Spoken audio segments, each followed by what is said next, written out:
ஓம் சாந்தி. எல்லோரும் குஷியாக இருக்கிறீங்களா? 13/9/2024 சாக்கார முரளி பாப்தாதா சொல்கிறாங்க, இனிமையான குழந்தைகளே, நீங்கள் தான் உண்மையில் மீட்பு படையினர். அனைவரையும் கர்ம பந்தனத்திலிருந்து அனைத்து ஆத்மாக்களையும் மீட்கிறீங்க. இல்லை, கர்ம பந்தனத்தில் கட்டுண்டு கிடக்குது பாவம். அது மாதிரி கர்ம பந்தனத்தில் நீங்கள் சிக்கிக்கக்கூடாது அப்படின்னு சொல்கிறார். அது ரொம்ப முக்கியமான விஷயம். இது ரொம்ப ஆழமாக பாபா சொன்னால் கூட, மேலோட்டமாகவே நீங்கள் எடுத்துக்கிட்டிங்கன்னா கூட, பாபா சேவையை கூட விடுபட்டு செய்ய சொல்கிறார் இல்லையா? சமீபமாக அந்த மகாவிஷ்ணு பிரச்சனையில் அவர் ஸ்கூலில் பேசிகிட்டு இருக்கும்போது திடீர்னு இதெல்லாம் பேசக்கூடாதுன்னும் பொழுது அவரால் அதை நிறுத்த முடியாதது தான் அந்த கோபமாக வருது. ஸோ விடுபட்டு இருக்கும்போது சரி, ஓகே, ஏன்னா இது நம்ம இதிலே நிறைய நடக்கும் இல்லையா? நம்ம பரிவாரத்திலே ஒரு சேவை ஆர்வமாக பண்ணிகிட்டு இருக்கும்போது, சரி இந்த சேவை போய் பண்ணுங்கன்னும் போது அப்படியே டென்ஷன் ஆகிடுவாங்க. இது முடிச்சுட்டுறேன், இல்லை போ, இப்போவே போகணும். ஸோ அப்போ ஓகே, அவங்க எந்த காரணத்துக்கானாலும் சொல்லியிருப்பாங்க. ஆனால் இது பாபா வைக்கிற டெஸ்ட் பேப்பராக தான் நம்ம பார்க்கணும், விடுபட்டு இருக்கிறியா அப்படின்ட்டு. ஸோ அந்த காரியத்துக்கு எல்லோரும் அடிமையாகிடுவாங்க. ஸோ அதில் கவனம் இருக்கணும். கேள்வி: நீங்கள் ரொம்ப சக்திசாலியாக ஆகிறதுக்கு பண்ண வேண்டிய பயிற்சி என்ன? பதில்: எப்பெல்லாம் உங்களுக்கு டைம் கிடைக்குதோ அப்போல்லாம் உடம்புலேருந்து விடுபடுற பயிற்சி பண்ணுங்கள். அதுதான் முக்கியமானது இல்லையா? நான் ஆத்மா அப்படியே மேலே போயிட்டேன், ஜாலியாக மேலே போயிட்டேன். அதாவது பாபா அடிக்கடி சொல்லுவார் இல்லையா, அந்த அதாவது எனக்கே ஒரு தடவை கனவு வந்திருக்குது, உலக அழிவு கனவு.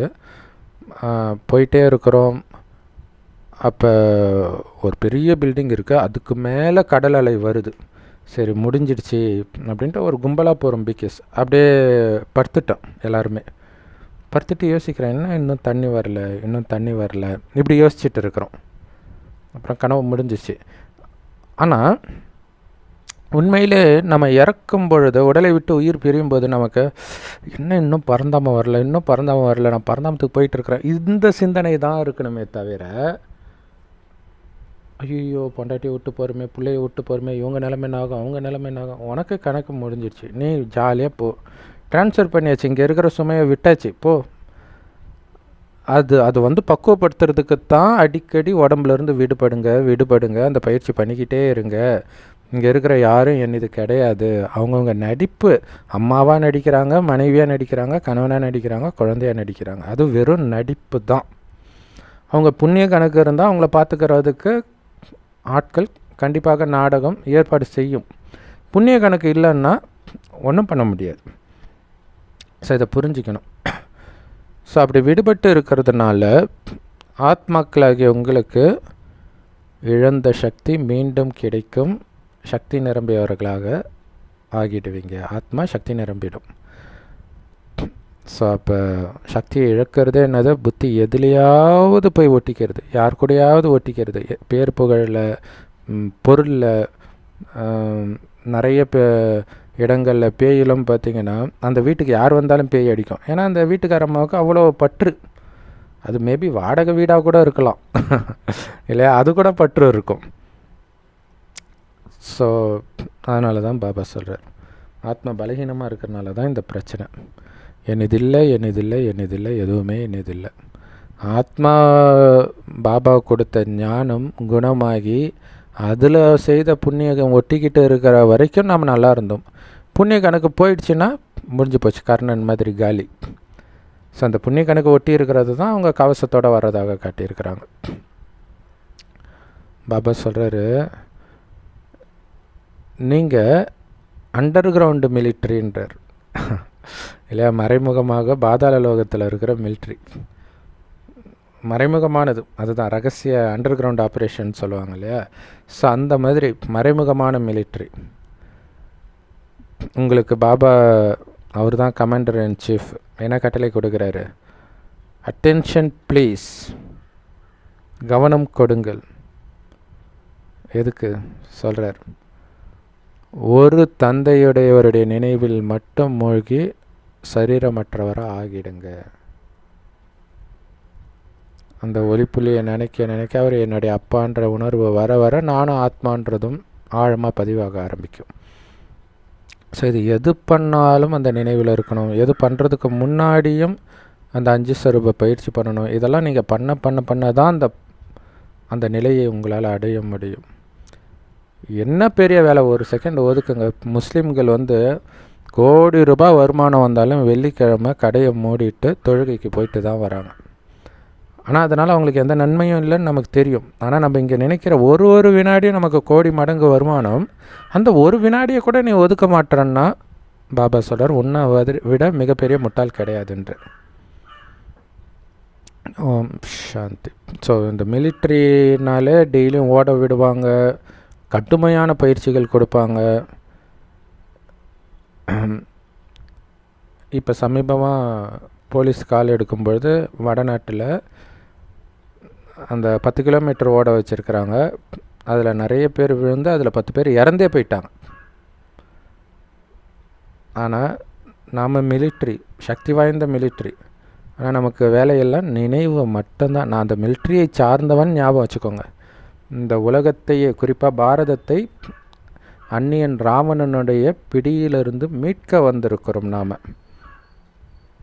நாம் மறைமுகமாக இருக்கிற மாதிரி நம்மளுடைய கமாண்டர் இன் சீஃபும் மறைமுகமாக இருக்கிறார். கொடுக்குற கட்டளையெல்லாம் என் நினைவிலேயே இரு, உடலுணர்வை மற. ஓம் சாந்தி. ஓம் சாந்தியோடைய அர்த்தத்தை பாபா தெளிவாக புரிய வைக்கிறார். எங்கெல்லாம் மிலிட்ரி இருக்குதோ அவங்களுக்கெல்லாம் அட்டென்ஷன் அப்படின்னு சொல்லுவாங்க. அப்படின்னா என்ன அர்த்தம்னா, அமைதியாக இருங்க, சொல்கிறத கவனிங்க அப்படின்னு அர்த்தம். ஸ்கூலில் கூட சொல்லுவாங்களே அட்டென்ஷன் அப்படின்னுவாங்க.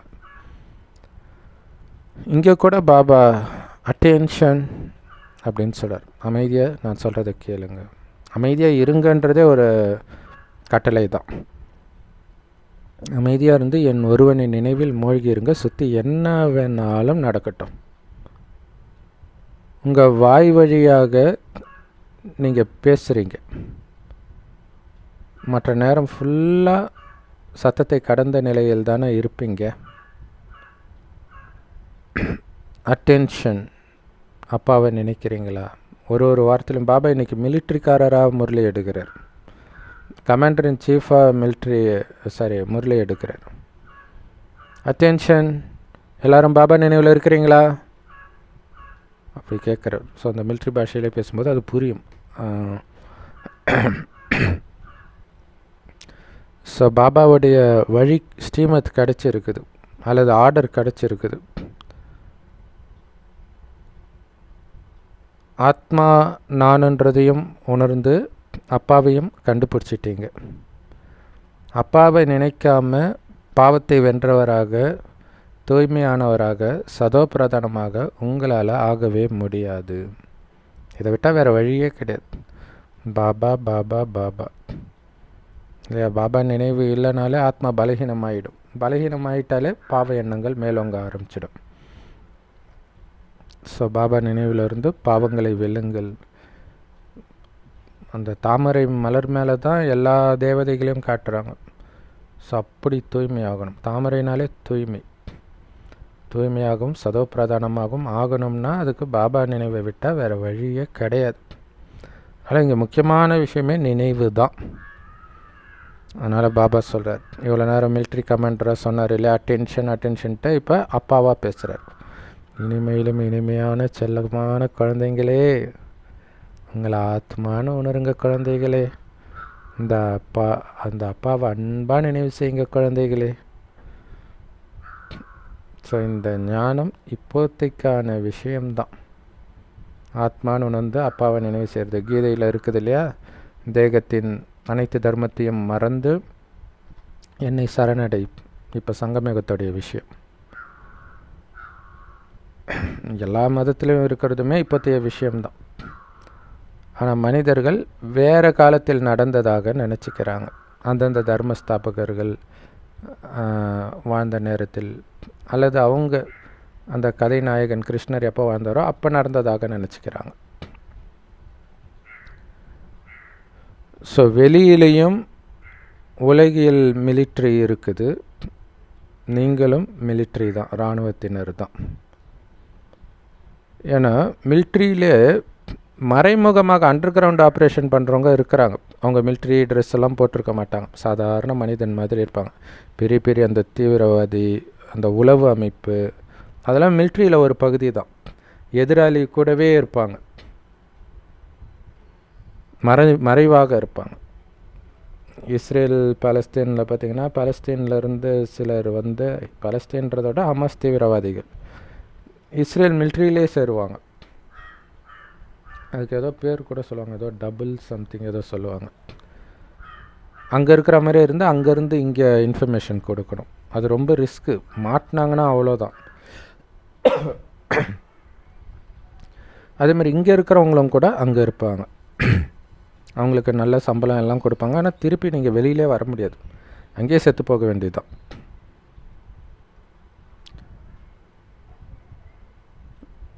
ஸோ அதே மாதிரி நீங்களும் மறைமுகமாக தான் இருக்கிறீங்க. அதனால தான் எல்லாம் மண்டை பிச்சுக்கிறாங்க இல்லையா. நம்ம பைபிள் போட்டால் வந்து பார்த்துட்டு, டேய் நீ பிரம்மகுமாரின்னு நினச்சேன், நீ கிறிஸ்தவனாக மாறிட்டியா அப்படின்றாங்க. ஸோ அவங்களுக்கு புரிய மாட்டேங்குது. அங்கே நம்ம சொல்லவும் முடியாது, இல்லை பாபாவுடைய ஞானத்தை தான் சொல்கிறேன்ட்டு அங்கே சொன்னால், ஏன்னா அது கிறிஸ்தவர்களை வர வைக்கிறதுக்காக தான் அங்கே நம்ம பைபிளே எடுக்கிறோம். ஸோ அதில் அப்படியே ஞானத்தையும் கலந்து சொல்கிற அந்த இடத்துல போய் நம்ம சொல்ல முடியாது. ஸோ அதை கூட அவங்க புரிஞ்சுக்கிறது இல்லை. ஏன் புரிஞ்சுக்கிறது இல்லைன்னா, நம்ம எடுக்கிற முரளியை கேட்குறது கிடையாது. கேட்டால் புரியும் இல்லையா. சரி, ஸோ ஒரு பாபாவின் நினைவிலேயே நீங்கள் மூழ்கி இருக்கிறீங்க.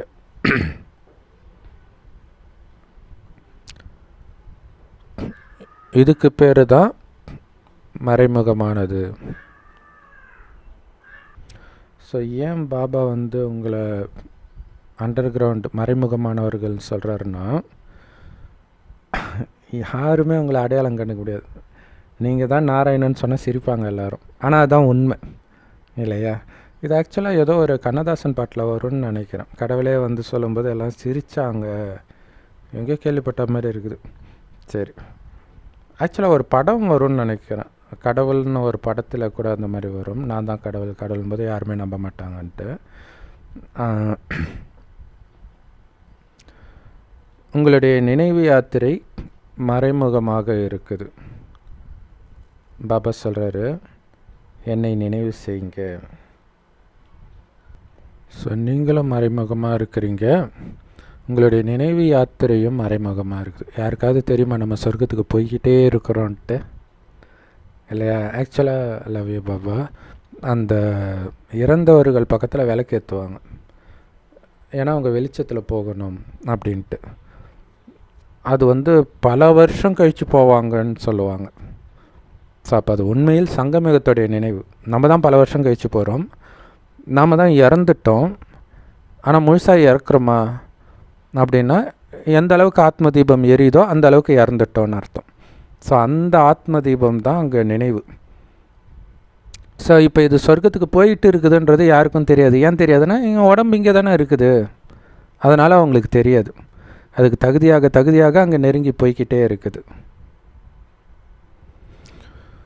ஸோ மறைமுகமாக சொர்க்கத்தை நோக்கி போய்கிட்டே இருக்கிறோம். பாபா சொல்கிறதெல்லாம் என்ன நினைவு பண்ணிக்கிட்டே இருங்க, அவ்வளோதான், வேறு எதுவுமே கிடையாது. அந்த நினைவு யாத்திரை பண்ணுறதுக்கு பண்ண வேண்டியதெல்லாம் என்ன, நினைவு பண்ணணும். இதுக்கு உங்களுக்கு காசு தேவையில்லை, வயசு தேவையில்லை, ஆரோக்கியம் தேவையில்லை, எதுவும் தேவையில்லை. படுத்த படுக்கையில் மரணப்படுக்கையில் இருந்துட்டு கூட நீங்கள் நினைவு பண்ணிக்கிட்டே இருக்கலாம். ஏன்னா நினைவின் மூலமாக தான் ஏழை அப்பாவி குழந்தைகளாகிய உங்களுக்கு நன்மை அடைய முடியும். நன்மையே இதில் தான் இருக்குது.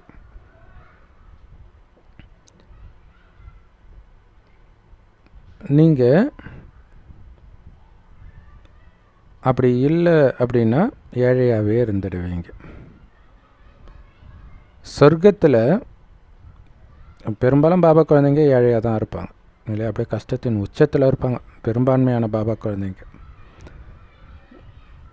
ஆனால் சொர்க்கத்தில் ஏழைகளோ மற்றவர்களுடைய உதவியை நாடி இருக்கிறவங்களோ யாரும் இருக்க மாட்டாங்க. எல்லாருக்கும் எல்லாம் இருக்கும், ஆரோக்கியமும் இருக்கும். யார் ஏதோ ஒரு பந்தனத்தில் சிக்கியிருக்கிறாங்களோ அவங்க தான் ஏழைன்றார். சூப்பர் இல்லை?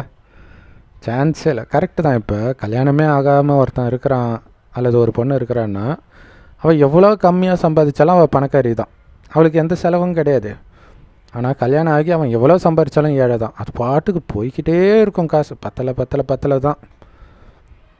அது இல்லாமல் அவங்களுடைய புத்தி வேறு அதிலேயே நினச்சிட்டு இரவு பகலாக நிறைய பேர் இறக்கும்போது சொல்லுவாங்க, அவர் பொண்ணு பற்றி கவலையிலே இறந்துட்டார், பையனோட கவலையிலே இறந்துட்டார். ஸோ அதான் பந்தனம். அதுலேருந்து விடுவிக்கத்தான் பாபா வர்றார். குஷியாக உடம்பை விடணும், கவலையில் கிடையாது. எப்படா அப்பாவை பார்ப்போம், எப்படா என்னுடைய 5000 வருஷத்துக்கு முன்னாடி இருந்த அந்த குடும்பத்தை பார்ப்போம், அந்த சந்தோஷம் இருக்கணும் இல்லையா? கிறிஸ்தவ மதத்தில் கூட இறந்தவர்களை பார்ப்போம். என்ன இப்போ துக்கம் கொடுத்தவங்களே பார்க்க போகிறீங்க? அதை தான் துக்கம் கொடுத்துட்டாங்களே. சுகம் கொடுத்தவர்களை பார்க்க போகிறோம். நாமளும் சுகம் கொடுப்பவர்களாக மாறி போய் பார்க்க போகிறோம். அதுக்கு தான் மாத்துறாரு நம்மளை. ஸோ இதெல்லாம் நாம் தான் புரிஞ்சுக்கிறோம். பாபா புரிய வைக்கிறார். நீங்கள் லைட் ஹவுஸ் கூட, கலங்கரை விளக்கு கூட, லைட் ஹவுஸோட வேலை என்ன? எல்லாருக்கும் வழி காட்டுறது. பாபாவும் லைட் ஹவுஸ் தான். திரும்ப திரும்ப சொல்கிறாரு, ஒரு கண்ணில் சாந்தி தாமமும் இன்னொரு கண்ணில் சுகதாமமும் நிரந்தரமாக வச்சுருங்கன்றார். இந்த 2 தான் உங்களுடைய மைண்டு. சுடுகாட்டில் வெட்டியான் சொல்லுவாங்க, அந்த பிணத்தை சுற்றி பானையில் தண்ணி எடுத்துகிட்டு போவோம் இல்லையா? அப்போ சொல்லுவார் வெட்டியான், கைலாயம் போகிறோம் சொர்க்கம் போகிறோம், கைலாயம் போகிறோம் சொர்க்கம் போகிறோம், சொல்லிகிட்டே போங்கன்ட்டு. ஒரு கண்ணில் கைலாயம், அங்கே கைலாயம்ட்டாங்க, அது பரந்தாமம் பாபா இருக்கிற இடம். அடுத்தது சொர்க்கம். இது மைண்டில் ஓடிக்கிட்டே இருக்கணும். நான் அங்கே போகிறது என்னது? ஆத்மா. பணத்து முன்னாடி போய் சொல்கிறாங்க பாருங்கள் இல்லையா? அந்த உடம்புலேருந்து வந்த ஆத்மாவுக்கு வழி காட்டுறது அது. ஆனால் அது அவங்களுக்கும் தெரியாது. ஆனால் பழக்கமாக அப்படியே வந்துட்டு இருக்குது பாருங்கள். அதுதான் ஆச்சரியமாக இருக்குது. வெட்டியான்கிட்ட இவ்வளோ பெரிய ஞானம் இருக்குதுன்றது யாருக்கு தெரியும்? நீங்கள் தான் வழிகாட்டிகள். Light house.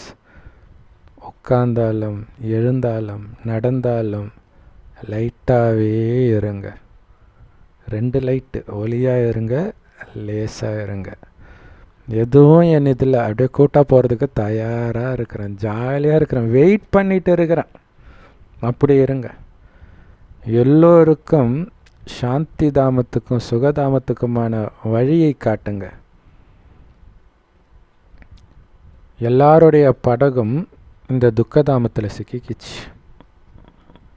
அதனால தான் படகோட்டியே என்னுடைய படகை அக்கறை சேரு அப்படின்னு கூப்பிட்றாங்க. எல்லாருடைய படகும் சிக்கிக்கிச்சு.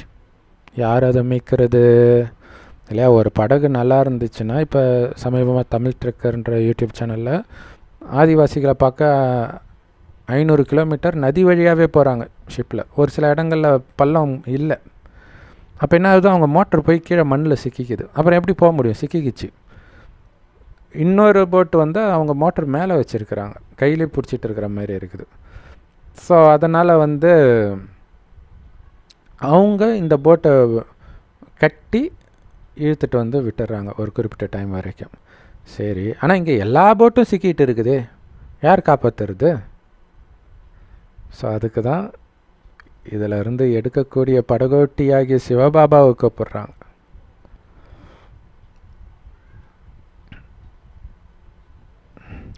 உண்மையிலே மீட்பு படையினர் நீங்கள் தான். அவங்க அந்த மிலிட்ரிக்கு கொடுத்துட்டாங்க மீட்பு படையினர்ன்ட்டு. என்னத்தில் மீட்டாங்க? ஒரு வெள்ளம் வருது, சாப்பாடு போடுவாங்க, அல்லது அங்கேருந்து மீட்டுட்டு போய் அந்த கேம்பில் ஒரு ஸ்கூல்லையோ எங்கேயோ தங்க வைப்பாங்க. துக்கம் போயிடுச்சா? இங்கே துக்கத்திலேருந்து மீட்கிறாரு. மறுபடியும் அதே ஏழ்மை தான் இருக்க போது, அதே தினம் பிரச்சனை தான். பேசாமல் வெள்ளத்தில் செத்து போயிருக்கலாம்ல இருக்குன்னு நினைப்பாங்க. அடுத்த தடவை கண்டிப்பாக அத்தனை பேரும் அந்த துக்கம் வரும்போது அதை தான் அவங்க நினைப்பாங்க, அன்னைக்கே செத்து போயிருக்கலாமே, இவன் எதுக்கு என்னை காப்பாற்றினான்னு சேர்த்து திட்டுவாங்க. ஆனால் உண்மையிலே துக்கத்திலேருந்து மீட்கும் படை உங்களுடைய படை தான்றார். ஏன்னா எல்லோரையும் மீட்கிறது நீங்கள் தானே. எல்லோரும் விகாரம் 5 விகார சங்கிலியினால் பிணைக்கப்பட்டிருக்கிறாங்க, கட்டப்பட்டிருக்கிறாங்க. அதனால தான் எங்கள் விடுவீங்கள், காப்பாற்றுங்க அப்படின்னு எல்லோரும் கதறாங்க. பாபா சொல்கிறாரு, நினைவு யாத்திரையின் மூலமாக தானாகவே உங்களுடைய படகு கரை சேர்ந்துடும். நினைவு இருந்துக்கிட்டே இருக்கட்டும். அப்பாவை நினைங்க, ஆஸ்தியை நினைங்க, தொடர்ந்து இந்த நினைவு இருந்துக்கிட்டே இருக்கட்டும். இப்போ எல்லாரும் சிக்கி இருக்கிறாங்க. பாபாவை தோட்டத்தின் எஜமானர்னு சொல்கிறோம். எல்லாமே இப்போத்தைய விஷயம். படகோட்டியும் அவர் தான். சிக்கியிருக்கிற படகுகளை மீட்கும் படகோட்டி, முல்லை மலராக்கக்கூடிய மலர் பூந்தோட்டத்தின் எஜமானர், எல்லாமே இப்போத்தைய விஷயம். இப்போ தான் அந்த பணியை பண்ணுறார். நீங்கள் மலர்களாகணும் குழந்தைகளே, முல்லாவே இருந்துடாதீங்க. ஆக்சுவலாக ஒரு பழைய படத்து மோனிஷா மோனாலிசா அந்த படத்தில் ஒரு பாட்டு வரும், சிம்பு பாடியிருப்பார். லவரை பார்த்து சிம்பு வாய்ஸில் வரும் அந்த பாட்டு. ஸோ அதில் பார்த்திங்கன்னா, முள்ளாக குத்தக்கூடாது ரோஜா பூவே அப்படின்ட்டு வரும். ஸோ அது லவ் ஃபெயிலியருக்கு பாடுறாங்க. பட் இங்கே எல்லாமே அப்போ அது கூட பாருங்கள், அப்போ அதுவும் முள் தானே இல்லையா? அந்த அந்த மனசை வந்து வாட்டி வதைக்கிதுன்னா அது பெரிய முள் தானே. அது எந்த வேலையும் செய்ய முடியாது, அதே நினைவாக இருக்கும். அது எவ்வளோ பெரிய அடிக்ஷன். தண்ணி அடித்தா கூட ஒரு 2-3 மணி நேரத்தில் போதை தெளிஞ்சிடும். ஆனால் இந்த போதை தெளியவே தெரியாது. ஸோ அதனால் முள்ளாக இருக்கக்கூடாது குழந்தைகளே, மலராக இருக்கணும். எல்லோருக்கும் சுகத்தை மட்டும் கொடுக்கக்கூடிய மலராக இருக்கணும். ஸ்ரீமத் படி சுகம், அதையும் புரிஞ்சுக்கணும். என் கணவனுக்கு காமம் தான் சுகம்னு போய் கொடுக்கறது கிடையாது. என் கணவனுக்கு கறிமீன் தான் சுகன்ட்டு சமைச்சு கொடுக்கறது கிடையாது. ஸ்ரீமத் படி அன்பாக, பொறுமையாக, தூய்மையாக இருக்கணும். அது ரொம்ப முக்கியம். இந்த நேரத்தில் எல்லோரும் முட்களாக இருக்கிறாங்க. ஏன் அவ்வளோ வன்முறை? பேச்சில் வன்மம்ன்ற வார்த்தை அதிகமாக இப்போ நம்ம பார்க்குறோம் இல்லை? எல்லா யூடியூப் சேனல்லையும் இப்போ இவர் மகாவிஷ்ணு மேலே வன்மத்தை கக்குறாங்க, அந்த வாத்தியார் மேலே வன்மத்தை கக்குறாங்க. ஸோ இந்த வார்த்தையிலே எப்படி? வார்த்தை மட்டும் இல்லை, செயல்லே. உதாரணத்துக்கு இப்போ இன்றைக்கி நியூஸ்ன்னு நினைக்கிறேன். என்னென்னா, இந்த 2-3 நாள் முன்னாடி வந்த நியூஸ்ன்னு நினைக்கிறேன். என்னென்னா, ஒரு அம்மாவுடைய பையன் வந்து தண்ணி அடிச்சுட்டு வண்டி ஓட்டிகிட்டு போயிருக்கிறான். ஆக்சிடெண்ட்டில் இறந்துட்டான். இவங்க என்ன பண்ணியிருக்காங்க, எதிர் வீட்டுக்காரங்க, அவங்களும் சொந்தக்காரங்க தான், அவங்கள போய்ட்டு உன்னால தான் என் பையன் இறந்துட்டான்ட்டு சண்டை. மேபி அவங்க ஏதோ ஒரு காரணத்தில் திட்டியிருப்பாங்கன்னு நினைக்கிறேன். நீ சித்தரோட, ஏன்னா தண்ணி அடிச்சுட்டு ஏதோ பிரச்சனை பண்ணியிருப்பாங்க, அதனால சொல்லியிருப்பாங்க போல இருக்குது. ஸோ அது ஒரு பிரச்சனையாக இருக்குது. ஆனால் அவங்க வீட்டில் ஒரு குழந்தை இருக்குது, 3 வயசு குழந்தை. அவங்க இதுக்கு கொள்ளை வேலைக்கு போகிறாங்க. போயிட்டு வந்து பார்த்தா குழந்தைய காணும். தேடுறாங்க, எல்லா இடத்துலையும் தேடுறாங்க, ஊரெல்லாம் தேடுறாங்க. எதிர் வீட்டுக்கு போனால் உள்ளே விட மாட்டுறாங்க. எதுக்கு இங்கே வர, ஏன் எங்கள் மேலே நம்பிக்கை இல்லையா அப்படின்ட்டு அங்கே வந்த பசங்களெல்லாம் துரத்திடுறாங்க. அதுக்கப்புறம் போலீஸ் கம்ப்ளைண்ட் ஆகி போலீஸ் உள்ளே வராங்க. வந்து பார்த்தா வாஷிங் மிஷின்குள்ளே இருக்குது குழந்தை. அந்த குழந்தை கழுத்தை நெரிச்சு மூச்சை திணறிய வச்சு சாகடிச்சு அங்கே போட்டிருக்குது. புதைக்கலாம் அப்படின்னு ஸ்லைட்டாக பள்ளம் கூட தோண்டி இருக்குது. பட் குழந்தை காணாத நேரம் பள்ளம் தோண்டினா ஞாபகம் கண்டுபிடிச்சிடுவாங்கல்ல. ஸோ அதுக்குள்ளே அந்த அம்மா போய் ஒரு பாழடைஞ்ச வீட்டுக்குள்ளே போய் ஒளியுது, இடிஞ்சு போன வீட்டுக்குள்ளே. அப்புறம் போலீஸ் மீட்டுட்டு வராங்க. ஸோ அப்போ என்னென்னா, மனிதனுக்குள்ளே அந்த வக்கர புத்தி என்னென்ன காரணத்துக்கெலாம் வருதுப்பாங்க. இவங்க பையன் தண்ணி அடிச்சுட்டு போய் ஆக்சிடெண்ட்டில் இறக்குறான். ஸோ அப்போ என் பையன் இறந்துட்டான், ஆனால் அவங்க பிள்ளை நான் இப்படி இருக்குதே, நல்லா இருக்குதே அப்படின்னு எப்படியெல்லாம் பொறாமல் வருன்றது நம்ம கற்பனைக்கு எட்டாமல் இருக்குது. அதனால தான் பாபா பிச்சைக்காரன் ஆகிடுங்கன்றார். உங்களை பார்த்து எந்த விதத்துலையும் யாரும் பொறாமப்படக்கூடாத மாதிரி இருக்கிற எல்லாத்தையும் இழந்துருங்கன்ற. ஏன்னா நமக்கு ஆசீர்வாதம் தான் முக்கியம். ஐயோ பாவம் இப்படி இருக்கிறானேன்னு பரிதாபப்பட்டால் பரவாயில்ல, இப்படி இருக்கிறானே அப்படின்னா தான் நமக்கு பிரச்சனை. பாபா குழந்தைங்க எல்லாரையும் பார்த்து மற்றவங்க சொந்தக்காரங்களாம் பரிதாபம் தான் படுவாங்க. அது நமக்கு நல்லது. ஸோ ரொம்ப ஜாக்கிரதையாக இருக்கணும். அதேமாதிரி நாங்கள் சின்ன வயசில் இருக்கும்போது கூட ஒன்று நடந்துச்சு. கோழி வந்து அவங்க வீட்டில் அந்த செடிலாம் வச்சுருப்பாங்க போல இருக்கு, அது காலால் கீறிட்டு போயிடும். அப்போ செடி முளைக்காது. சொல்லி பார்த்துருக்குறாங்க, அவங்க கேட்கலையா, கடுப்பாக என்ன பண்ணிட்டாங்க, அந்த கோழியை பிடிச்சி வெட்டி சாப்பிட்டாங்க.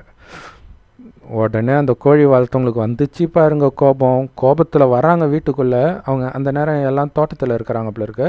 அவங்க வீட்டில் கை குழந்தை இருக்குது. அந்த கை குழந்தைய தான் பார்க்குறாங்க. அப்படியே கை குழந்தைய கழுத்தை திருவி கொண்டுட்டாங்க. கோழி கழுத்தை அப்படி தானே திருவி கொள்ளுவாங்க, அந்த மாதிரி கேட்டது சொல்கிறாங்க, என் கோழியை கொண்டுட்டாங்க, நான் அவங்க குழந்தைய கொண்டுட்டேன்ட்டாங்க, முடிஞ்சு போச்சு. ஸோ அப்போ எவ்வளோ எச்சரிக்கையாக இருக்கும். இது நான் சொல்கிறது நான் சின்ன வயசில் இருக்கும்போதே, ஒரு 6வது 7வது படிக்கும்போதே இது நடந்தது. அப்போ இப்போ மக்கள் எப்படி இருப்பாங்கன்னு யோசிச்சு பாருங்கள். இத்தனை வருஷத்தில் இப்போ எவ்வளோ ஜாக்கிரதையாக பேசணும். மகாவிஷ்ணு ஸ்லைட்டாக அவர் பேசினது தப்பு இல்லை, கொஞ்சம் அந்த டோனு அகங்காரம் இதெல்லாம் தெரிஞ்சது அவருக்கு எவ்வளோ பெரிய வினையாக மாறிச்சு. அதனால தான் ரொம்ப ஜாக்கிரதையாக இருக்க சொல்கிறார். அதனால தான் பணிவு உங்களுடைய பாதுகாப்பு கவசன்றார். முழுக்க அஹிம்சைவாதிகளாக நீங்கள் மாறணும், தூய்மை ஆகணும். தூய்மையான ஆத்மாக்கள் மட்டும்தான் தர்மத்தை ஸ்தாபனை செய்ய வர்றது இல்லையா, மேலேருந்து வரும். அது தூய்மையான ஆத்மா. கீழே ஏற்கனவே இருக்கிற ஆத்மா தர்மத்தை ஸ்தாபனை பண்ணது, அதுக்குள்ளே பிரவேசிக்கிற இயேசு உடம்புல கிறிஸ்தாத்மா பிரவேசிக்குது, நபி உடம்புல ஜிப்ரேல் ஆத்மா பிரவேசிக்குது, சித்தார்த்த உடம்புல புத்தர் ஆத்மா பிரவேசிக்குது. இந்த மாதிரி பிரவேசித்து தர்மத்தை ஸ்தாபனை பண்ணுது. ஏன்னா தர்மத்தை ஸ்தாபனை பண்ணுறது சாதாரண விஷயம் கிடையாது இல்லை, எவ்வளோ சக்தி இருக்கணும், பயம் இல்லாமல். இதெல்லாம் வந்து அந்த தூய்மையான ஆத்மாவுக்கு தான் இருக்கும். அதுக்கு தான் பாபா தூய்மையாக இருக்க சொல்கிறார். தூய்மையாக இருந்தால் தான் இந்த தர்மத்தை, மிக உயர்ந்த தர்மத்தை ஸ்தாபனை பண்ணுறீங்க. மிகப்பெரிய எதிர்ப்பெல்லாம் இதுக்கு தான் வரும், வேறு எதுக்கும் வராது. அப்போ நீங்கள் எவ்வளோ ஸ்ட்ராங்காக இருக்கணும், அந்த வலிமையே யோகத்தில் தான் இருக்குதுன்றார். ஸோ அந்த தர்மத்தை ஸ்தாபனை செய்யக்கூடிய ஆத்மாக்கள் அழுக்கானவர்களாக இருக்க முடியாது. அதை தான் பாபா சொல்கிறார் இல்லையா. அந்த மனிதர்கள் உருவாக்கிய மதத்தை ஸ்தாபனை பண்ணுறதுக்கே தூய்மையான ஆத்மா தான் தேவை. அழுக்கானவர்களால் ஸ்தாபனை செய்ய முடியாதுன்னா, இது மிக உயர்ந்த தர்மத்தை நம்ம ஸ்தாபனை பண்ணால் நம்ம எவ்வளோ தூய்மையாக இருக்கணும்னு மட்டும் பார்த்துக்கோங்க. ஆத்மாக்கள் முதலாக வரும் பொழுது அவங்க தூய்மையாக இருப்பாங்க. அதனால தான் அவங்களுடைய ஆத்மாவுக்கும் துக்கம் வராது, அவங்களுடைய உடலுக்கும் துக்கம் வராது. ஏன்னா அவங்க எந்த பாவமும் சேர்க்கலை இல்லையா. இன்றைக்கி வந்து குழந்தை பிறக்கும்போதும் அழுகிறாய், இறக்கும்போது அழுகிறாய்ன்றாங்க. பிறக்கும்போது குழந்தையும் அழுதுட்டு தான் பிறகுது, அம்மாவும் படாத வேதனைப்படுவாங்க. இது எதுவுமே சொர்க்கத்தில் இருக்காது. அப்படியே சாஃப்டாக அந்த வெண்ணெயில் முடி எடுக்கிற மாதிரி இருக்கும் டெலிவரி. இப்போ யோசிச்சு பாருங்கள். ஸோ அப்போ தூய்மையாக இருக்கிறதுனால அவங்களுக்கு அது ஒரு பெரிய விஷயமாகவே இருக்காதுன்றாங்க. இன்றைக்கி டெலிவரியை விடுங்க, கான்ஸ்டிபேஷனானா டாய்லெட்டு போகிறதே ஒரு பெரிய பிரசவ வலியாக இருக்கும். ஆனால் அங்கே குழந்தை பெற்றுக்கிறது கூட பெரிய விஷயமாக இருக்காது. அதுதான் தூய்மையின் பவர். எவ்வளோ அற்புதமான விஷயம் இல்லையா.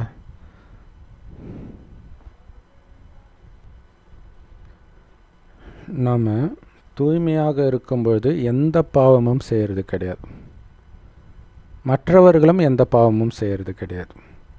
சமசூப்பரில் நாமளும் பாவம் செய்ய மாட்டோம், மற்றவர்களும் பாவம் செய்ய மாட்டோம். அதனால் நமக்கு எந்த கவலையும் இருக்காது. இயல்பாகவே நம்ம வாயிலிருந்து வரக்கூடிய வார்த்தைகள் நல்ல வார்த்தையாக தான் இருக்கும். கலியுகத்தில் இயல்பாகவே நம்ம வாயிலிருந்து வர வார்த்தைகள் மோசமானதாக தான் இருக்குது. இயல்பாகவே சொர்க்கத்தில் பார்வை பரிசுத்தமாக தான் இருக்கும். இங்கே இயல்பாகவே பார்வை காமம் கலந்ததாக தான் இருக்குது. ஸோ அப்போ எவ்வளோ வித்தியாசம் பாருங்கள். ஸோ அதனால தான் உங்களுடைய இயல்பை சத்தியுகத்தின் இயல்பாக மாற்றுங்கள் அப்படின்ட்டு பாபா சொல்கிறார். ஸோ எல்லாத்தையும் நீங்கள் சிந்தனை பண்ணணும். அந்த மாதிரி உலகத்துக்கு போகணுன்ற ஆர்வம் அப்போ தான் உங்களுக்கு தோணும், வரும், முயற்சி பண்ணுவீங்க. ஒரு தர்மத்தை ஸ்தாபனை பண்ணால் நேராக பரந்தாமத்திலேருந்து ஆத்மா கீழே வந்து ஒருத்தர் உடலில் பிரவேசிக்கும்.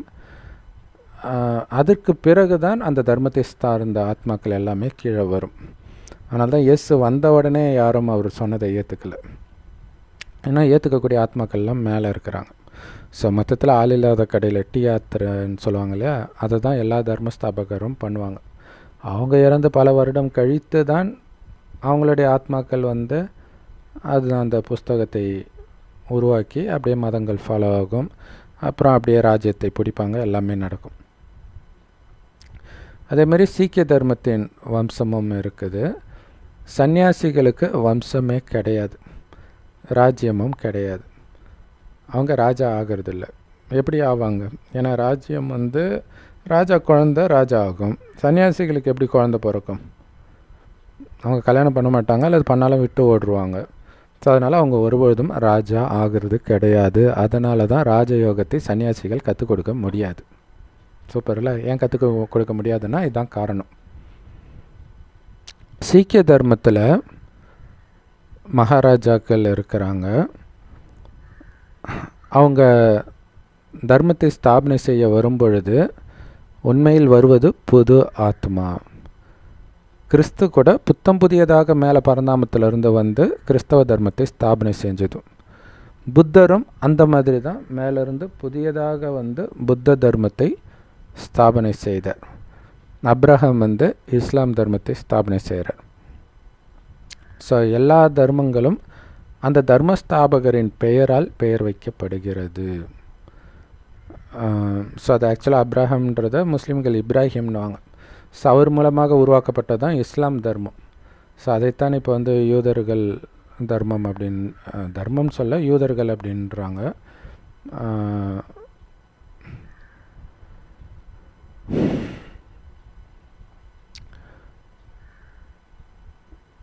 அதே மாதிரி அந்த தர்மத்துடைய பேரும் அந்த தர்மஸ்தாபகருடைய பேரும் ஒரே மாதிரி இருக்கும் கேட்குறதுக்கு. கிறிஸ்து, கிறிஸ்தவர், இப்ராஹிம், இஸ்லாம்.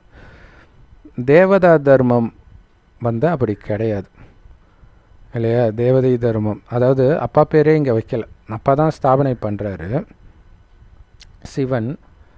ஆனால் தர்மத்துக்கு பேர் தேவதை தர்மம், ஆதிசநாதன தேவி தேவதா தர்மம். ஸோ அதனால் இவர் தன்னை முற்றிலுமாக மறைச்சிக்கிறார். நிராகார தந்தை தான் வந்து தேவதா தர்மத்தை ஸ்தாபனை செய்கிறார். அவருக்கு உடம்பு கிடையாது. மற்ற தர்மஸ்தாபகர்களுக்கு உடலுக்கான பேர் இருக்குது, ஆனால் இவருக்கு வந்து உடம்பு கிடையாது, தேகதாரி கிடையாது இவர். ஆனால் இன்னொன்று என்னென்னா, மற்ற தர்மத்தை ஸ்தாபனை செய்யக்கூடிய ஆத்மா கூட வரும்போது ஆத்மாவாக தான் வருது, அதுக்கப்புறம் இன்னொரு உடலை எடுக்கும். அப்போ அந்த ஆத்மாவுக்கு தனியாக ஒரு பேர் இருக்குது. அந்த தர்மத்தை ஸ்தாபனை செய்யும்போது அதுக்கு ஒரு பேர், அடுத்தது மறுபிறவை எடுக்கும்போது வேறு பேர் வந்துடுது. ஏன்னா காரியம் செய்யுதில்ல. சிவபாபாவும் வந்து காரியம் செய்கிறதுனால தான் அவருக்கு சிவன்னு பேர் ஆத்மாவுக்கே. ஆனால் அவருடைய பேர் எப்போவுமே சிவன், ஏன்னா மறுபிறவியில் வர்றதில்ல. மற்றவங்களாம் மறுபிறவியில் வராங்க. அதனால் மற்றவர்கள் எல்லாமே தேகதாரி கணக்கு தான்.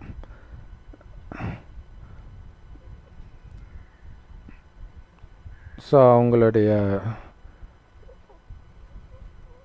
ராஜ்யம் புது உலகத்தில் தொடருது, தேவதைகளுடைய ராஜ்யம். பாபா சொல்கிற குழந்தைகளே, உங்களை நீங்கள் ஆன்மீக இராணுவத்தினராக புரிஞ்சுக்கோங்க. இராணுவம்னாலே பயங்கர டிசிப்ளின் இருக்கும் இல்லையா? எழுந்திரிக்கிறது, எக்ஸசைஸ் பண்ணுறது, இந்த மாதிரி நிறைய விஷயங்கள் டிசிப்ளின். அப்படி கூப்பிட்டா உடனே போயிடணும், இல்லாட்டினா பயங்கர பனிஷ்மெண்ட் இருக்கும். ஸோ அப்படி புரிஞ்சிக்கணும். பாபாவுக்கு உடம்பு இல்லாததுனால சாதாரணமாக நினைக்கக்கூடாது இல்லையா? அவர் ஒரு மிலிட்ரி கமாண்டராக புரிஞ்சுக்கோங்க. மிலிட்ரி கமாண்டர் வந்து அட்டென்ஷன் சொன்னால் உடனே எல்லாம் டக்குன்னு அட்டென்ஷனில் நிற்பாங்க. அப்படின்னு அர்த்தம் அவங்க கொடுக்குற ஆர்டரை அப்படியே ஃபாலோ பண்ணணும். அதை தான் அங்கே இராணுவத்தில் கற்றுக் கொடுக்குறாங்க. அந்த மாதிரி இங்கேயும் இருக்கணும். பாபா என்ன சொல்கிறாரோ அதை அப்படியே பண்ணணும் இல்லையா? அப்பாவாக இருந்தால் உங்களுக்கு அலட்சியம் வந்துடுதா, டீச்சராக இருந்தாலும் அலட்சியம் வருதா, குருவாக இருந்தாலும் அலட்சியம் வருதா, மிலிட்ரி கமாண்டராக வச்சுக்கோங்க. நீங்கள் மிலிட்ரி இராணுவத்தினராக நினச்சிக்கோங்க. இப்போ ஒழுங்காக கேட்பீங்கல்ல, சகல உறவில் எதுவும் இன்றைக்கி ஃபுல்லாகவே அந்த கமாண்டராக என்னை நினைங்கன்றது தான் மெயினாக பாபா வலியுறுத்துறார். அது ரொம்ப வைராக்கியத்தை கொடுக்கும் இல்லையா? தாய்நாட்டை காப்பாற்றுறதுக்கு நம்ம தான் போராடுறோம். ஸோ அதே மாதிரி சன்னியாசிகள் பின்னாடி போகிறாங்க இல்லையா, அவங்க தங்களுடைய குருமார்களை நினைவு செய்வாங்க, இல்லாட்டினா அமைதியாக உட்காந்துட்டு இருப்பாங்க தியானம் பண்ணுறோன்ட்டு. ஆனால் அது பொய்யான அமைதி. உண்மையான அமைதி பரந்தாமத்தில் தான் இருக்கும். உண்மையான அமைதி உங்களுடைய சுய தர்மமே உண்மையான அமைதி தான்.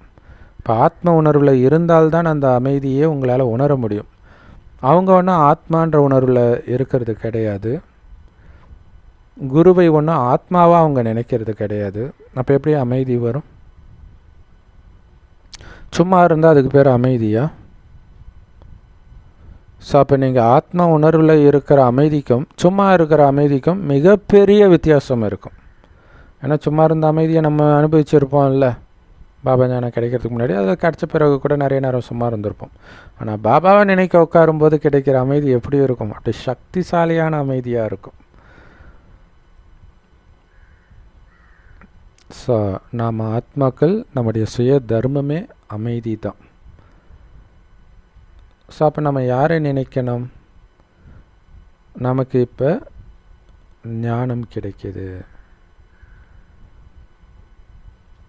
நினைவில் இந்த ஞானத்தோடு நினைவில் இருப்பதன் மூலமாக உங்களுடைய பாவம் அழியும்.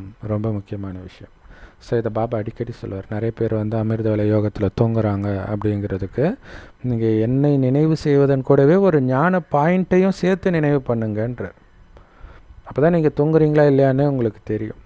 ஏன்னா பாபா ஒலிப்புள்ளி அப்படியே பார்த்துக்கிட்டே ஊந்துடுவீங்க. ஸோ அப்போ அந்த ஞானத்தை நீங்கள் சுற்றுறது அது உங்களுக்கு தெரியும்ல. அந்த ஞானத்தை மனசில் அசைப்போட அந்த போதை வந்துக்கிட்டே இருக்கும்ல.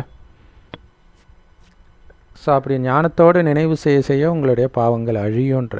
ஸோ அதுக்காக தான் பாபா 5 ஸ்வரூப பயிற்சி. அப்போ ஒன்றுத்துக்கும் வரும்போது அது ஒரு ஞான பாயிண்ட்டு தானே அது. ஸோ அப்போ உங்களுடைய மைண்டு தூக்கத்துக்கோ அல்லது ஒன்றும் பண்ணாமலோ இருக்காது. அதுக்காக தான் பாபா சக்கரத்தை சுத்த சொல்கிறேன். உங்களுடைய பாவங்கள் அழியணுன்னா ஞானத்தோடு பாபாவை நினைவு பண்ணணும். வேறு யாருக்கிட்டேயும் இந்த ஞானம் கிடையாது. யாருக்காவது தெரியுமா நான் ஒரு ஆத்மா, அமைதி ஸ்வரூபமானவன், நான் உடல்லிருந்து விடுபட்டு உட்காரணும் அப்படின்னு யாருக்காவது தெரியுமா? பாபா தான் இதை நமக்கு சொல்லிக் கொடுக்குறார். இந்த பயிற்சி பண்ணிக்கிட்டே இருங்க. அமைதி ஸ்வரூபமான ஆத்மா, உடம்புலேருந்து விடுபட்டு இதை பார்க்கிறேன், கேட்கிறேன் அப்படிங்கிறது சதா மனதில் ஓடிட்டு இருக்கணுன்றார். ஸோ இங்கே தான் உங்களை ஆத்மானு உணர்ந்து அப்பா நினைவில் உட்கார்றதுக்கான பலம் கிடைக்கிது இல்லையா? பாபாவை நினைக்க தான் அந்த பலம் கிடைக்கிது. அந்த பலத்தை வச்சு தான் நீங்கள் ஆத்மான்ற உணர்ந்து பாபாவை நினைக்கவும் செய்கிறீங்க. ஸோ ஆரம்பத்தில் அது வராது. நினைக்க அந்த பலம் வந்துக்கிட்டே இருக்கும். ஸோ அந்த பலத்தை பயன்படுத்தி பாபாவை நினைவு பண்ணிக்கிட்டே இருக்கணும். நீங்கள் எப்படி உங்களை ஆத்மானு உணர்ந்து விடுபட்டு உட்காரணும்னு பாபா புரிய வைக்கிறார் இல்லையா? நான் ஆத்மானு நினச்சிக்கிட்டே வெளி உலக விஷயங்களை எல்லாம் நினச்சிக்கிட்டு இருந்தீங்கன்னா அதுக்கு பேர் ஆத்ம உணர்வு இல்லை. எல்லாத்தையும் மறந்து வெறும் ஆத்மான்ற எண்ணத்தில் மட்டும் நிலைக்கணும், அல்லது ஞான பாயிண்ட்டை நினைக்கணும். வெளி உலக விஷயத்தை நினைக்கிறீங்கனாலே நீங்கள் உடல் உணர்வில் இருக்கிறீங்கன்னு அர்த்தம் இல்லையா? உடல் சார்ந்த விஷயம் தானே உலகத்தில் நடந்துகிட்டு இருக்குது. ஸோ அதனால் விடுபட்டு ஆத்ம உணர்வில் உட்காரணும். இப்போ நாம் எல்லோரும் கண்டிப்பாக வீட்டுக்கு போகணும். ஏன்னா அதுதான் நம்முடைய வீடு, பரந்தாமம் அப்படிங்கிறத இப்போ நீங்கள் தெரிஞ்சுக்கிட்டீங்க. வீட்டுக்கு போக வேண்டிய நேரம் வந்துடுச்சு. வீட்டுக்கு யாராவது அழுதுட்டு போவாங்களா? சந்தோஷமாக தானே போவாங்க. ஸ்கூலுக்கு அழுதுட்டு போகிற குழந்தை கூட வெளியில் திரும்ப வீட்டுக்கு வரும்போது எவ்வளோ சந்தோஷமாக ஓடி வரும். காலைல போகும்போது அழுதுகிட்டே போகும், வரும்போது குஷியாக வரும். ஆனால் நம்ம ரிவர்ஸில் பண்ணிகிட்டு இருக்கிறோம் இல்லையா? ஸோ அதான் அதுக்கு தான் பாபா சார், அது உன் வீடு குழந்தை, அதுக்கு ஏன் அழுதுட்டு வர? சந்தோஷமாக இல்லை நீ வரணும். ஏன்னா பல நாளாக வீடை மறந்துட்டுமே, பல வருஷம் மறந்துட்டுமே, 5000 வருஷம் ஆயிடுச்சு. மற்றவங்களுக்கெல்லாம் நம்ம வீட்டுக்கு போகணுன்ற எண்ணமே இல்லை.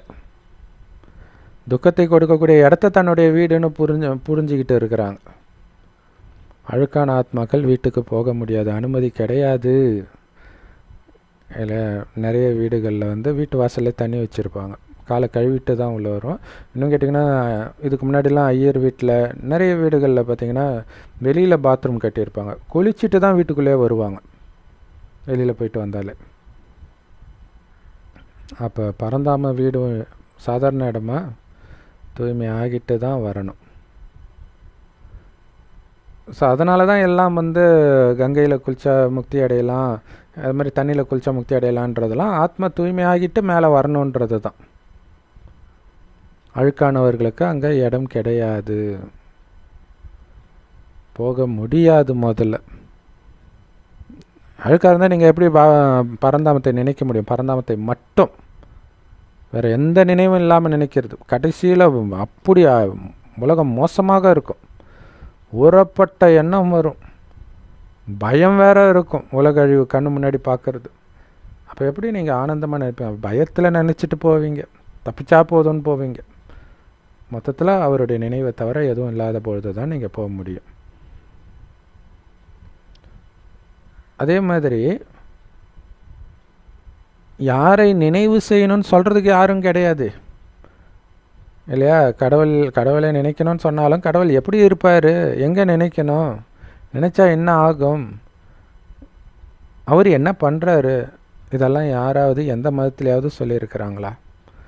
கடவுள் உயர்ந்தவர், சர்வசக்திவான், அல்லா பேரருளாளன் எல்லாம் ஓகே தான். எப்படி அவர் பேரருளாளன், என்ன பண்ணார், எங்கே வந்தார், அதெல்லாம் கேட்காதீங்க. ஸோ இதெல்லாம் எடுத்து புரிய வைக்கிறதுக்கு யாரும் கிடையாது. ஸோ அதுக்கு தான் பாபாவே வந்திருக்கிறார். அந்த ஒருவரைத்தான் நீ நினைவு பண்ணணும், என் ஒருவனைத்தான் நினைவு பண்ணணும். மற்றவர்களை நினைவு செய்கிறதுல உனக்கு என்ன நன்மை? நன்மை இருந்தால் தாராளமாக நினைவு பண்ணு. மற்றவர்களை நினைவு பண்ணி பண்ணி தான் எல்லாத்தையும் இழந்த. ஏன் இழக்கக்கூடிய ஒரு விஷயத்தை பண்ணிகிட்டு இருக்கிற? ஒரு பிஸ்னஸே நஷ்டமாகுதுன்னா மூடிட்டு வேறு பிஸ்னஸை பாடுறான்னு தான் சொல்லுவாங்க, இல்லை வேலைக்கு போடான்னுவாங்க. அப்போ நீ மற்றவர்களை நினைத்து நினைத்து நஷ்டம் அடையிறியே, எதுக்கு நீ அவங்கள நினைக்கிற? என்னை நினைக்க நினைக்க உனக்கு சுகமும் வருது, லாபமும் வருது, சுகம் நிரம்பிய உலகத்துக்கே போகிற. அப்போ என்னை மட்டும் தானே நீ நினைக்கணும். உதாரணத்துக்கு பக்தி மார்க்கத்தை சார்ந்தவர்கள் சிவ சிவ சிவ சிவான்னு சொல்லிட்டு இருக்கிறாங்க. அப்படி சொல்கிறதுனால என்ன நடக்கும்னு யாருக்குமே தெரியாது. சிவனை நினைக்கிறதுனால அவங்களுடைய பாவம் அழியும்னு யாருக்குமே தெரியாது. சத்தம் மட்டும் கேட்கும் சிவ சிவான்ட்டு, அதனால் எந்த நன்மையும் கிடையாது. சிவ சிவா, ராம் ராம், ஓம் நம சிவாய, இதனால் எந்த லாபமும் கிடையாது. கேட்டால் ஒரு நல்ல வைப்ரேஷன், அவங்களுக்கு அர்த்தம் தெரியாதனால நல்ல வைப்ரேஷன் அப்படி இப்படின்னு போயிடுறாங்க. ஸோ அந்த மாதிரி குருமார்களுடைய அனுபவம் எல்லாம் பாபாவுக்கு இருக்குது, அவங்களோட இருந்த அனுபவம். பாபா சொல்கிறாரு, ஹே அர்ஜுனா, அனைத்தையும் சந்நியாசம் செய், சத்தியமான குருவை நீ கண்டுபிடிச்சிருக்கிற, அதனால் மற்றவர்கள் உனக்கு தேவை கிடையாது. இதை தான் பக்தி மார்க்கத்தை விடு அப்படின்னு மற்ற மதத்தில் சொல்கிறதோடைய உண்மையான அர்த்தம் இதுதான். இங்கே சொல்கிறார், சத்தியமானவர் வந்த பிறகு பொய்யானவர்களை பிடிச்சிட்டு என்ன பண்ணுறா, எல்லாத்தையும் சந்நியாசம் பண்ணு, போ, கட் பண்ணு எல்லாத்தையும். ஸோ இந்த ஞானம் மற்ற மதத்தில் வெளிப்படுது. எல்லா மதமும் அவங்க என்ன நினச்சிக்கிறாங்க, ஓ இந்து மதத்தை விடணும் போல இருக்குது, இதெல்லாம் சாத்தான், இப்படி புரிஞ்சுக்கிறாங்க. எல்லா மதத்தையும் விட்டுட்டு இறைவனை பிடிக்கணுன்றது பாவம் அவங்களுக்கு தெரியல. சத்குரு தான் உங்களை அக்கறை அழைச்சிட்டு போகிறார், அக்கறை சேர்க்கிறார். பாபா சொல்கிறாரு, இந்த அசுர உலகத்திலிருந்து உங்களை மீட்டு எடுத்துட்டு போகிறேன். இந்த விஷ கடலை கடக்கணும், நீங்கள் அதுக்கு என் நினைவிலேயே மூழ்கணும், வேறு ஒன்றும் கிடையாது. இல்லை பிறவிக்கடலை கடக்க முடியாது, நீந்த முடியாதுன்னெலாம் வள்ளுவர் எழுதியிருப்பார். கடவுள் இல்லாமல் கடக்க முடியாதுன்னு எழுதியிருப்பார். ஸோ இங்கே கடவுளுடைய நினைவு, அதுதான் முக்கியமான விஷயம். ஸோ பாபா நினைவிலே இருந்தால் இந்த அசுர உலகத்தை கடந்துடுவீங்க, விஷக்கடலை கடந்துடுவீங்க. ஸோ இதெல்லாம் புரிய வைக்கணும் இல்லையா? திருக்குறள்லே இருக்குது, ஆனால் யாருக்கும் அது புரியாது. ஸோ அதனால தான் இப்போ வரலட்சுமி சிஸ்டர் நாலேஜ் ஆஃப் காடில் திருக்குறள் போடுறாங்க, பாபா ஞானத்தை சொல்கிறாங்க. ஸோ அதை புரிஞ்சுக்கணும். ஏன்னா நிறையா பிகேஸ் வந்து திருக்குறள்லாம் நமக்கு எதுக்கு, அதை எதுக்கு சொல்கிறாங்கன்றதை புரிஞ்சுக்கணும். பாபா ஞானம் இல்லாத ஒரு விஷயத்தை நம்ம பேசுவோமா ஃபஸ்ட்டு, அதை புரிஞ்சுக்கணும். சரி, ஸோ படகோட்டி தான் நம்முடைய படகை ஓட்டிகிட்டு போகிறார். அதனால தான் அவருக்கு படகோட்டின்ற பேரே கொடுத்துருக்குறாங்க. நம்மளுடைய வாழ்க்கை படகை சொர்க்கத்துக்கு அழைச்சிட்டு போகிறதுனால இதோடைய விளக்கமாக படகோட்டின்னு அவருக்கு ஒரு பேர். அவரை வந்து பிராணேஸ்வர் பாபான்னு கூட சொல்கிறாங்க. பிராணனை கொடுத்தவர், அதாவது உயிரை தானமாக கொடுத்தவர் அப்படின்னு அர்த்தம். பிராணேஸ்வர் நம்மை அழிவற்றவர் ஆக்கிறார் இல்லையா, உயிரை தானமாக பிச்சையாக கொடுக்கிறார். ஸோ ஒவ்வொரு ஆத்மாவையும் உயிர் சக்தின்னு சொல்கிறாங்க. ஸோ இது ஆக்சுவலாக ராமாயணத்தில் காட்டுக்கு ராமரை துரத்தின உடனே வழியில், காட்டுக்கு போகிற வழியில் வந்து ஒரு இடத்துல தங்குவார். அங்கே தான் குகன் இருப்போம். ஸோ ஒரு ஆதிவாசிகளுடைய ராஜாவாக அவர் இருப்பார், ராமருடைய ஃப்ரெண்டாக இருப்பார். ஸோ இந்த விஷயத்தெல்லாம் கேள்விப்பட்டு என்ன சொல்லுவார், 14 வருஷம் வரைக்கும் நீங்கள் இங்கே இருங்கன்னும்போது, இல்லை அப்பா சொன்ன வாக்கை நான் மீறக்கூடாது அப்படின்னு சொல்கிறாரு. சரி, இன்றைக்கி நைட்டு மட்டும் தங்கிட்டு போங்க, இன்றைக்கி ஒரு நாளாவது நான் உங்களுக்கு சேவை செய்கிறேன்னும் போது தங்கிட்டு போவார். காலையில் நான் உங்களுக்கு ரொம்ப கடன் பட்டிருக்கிறேன்னு ராமர் சொல்வார். அதுக்கு அவர் சொல்வார், எல்லோருக்கும் உயிரை கடனாக கொடுத்து நீங்கள் எப்படி எங்களுக்கு கடன் பட முடியும்ட்டு. செம சூப்பர் இல்லை? அதுதானே இப்போ சிவபாபா சொல்லுவார் இல்லையா, பிரம்மா பாபாவுக்கு நான் கடன் பட்டிருக்கிறேன், அவர்கிட்ட கடனாக வாங்கியிருக்கிறேன் இந்த உடம்புன்ட்டு. அப்போ உலகத்துக்கே உயிரையே கடனாக கொடுக்கறது அவர் தான். அவர் எப்படி நமக்கு கடன் பட முடியும்? நம்மை அழிவற்றவராக மாத்துறார். ஆத்மா உடலை விடும் பொழுது உயிர் சக்தி போயிடுச்சு அப்படின்னு சொல்லிட்டு அந்த உடம்பை அப்புறம் வச்சிருக்க மாட்டாங்க, புதைச்சிடுவாங்க, எரிச்சிடுவாங்க.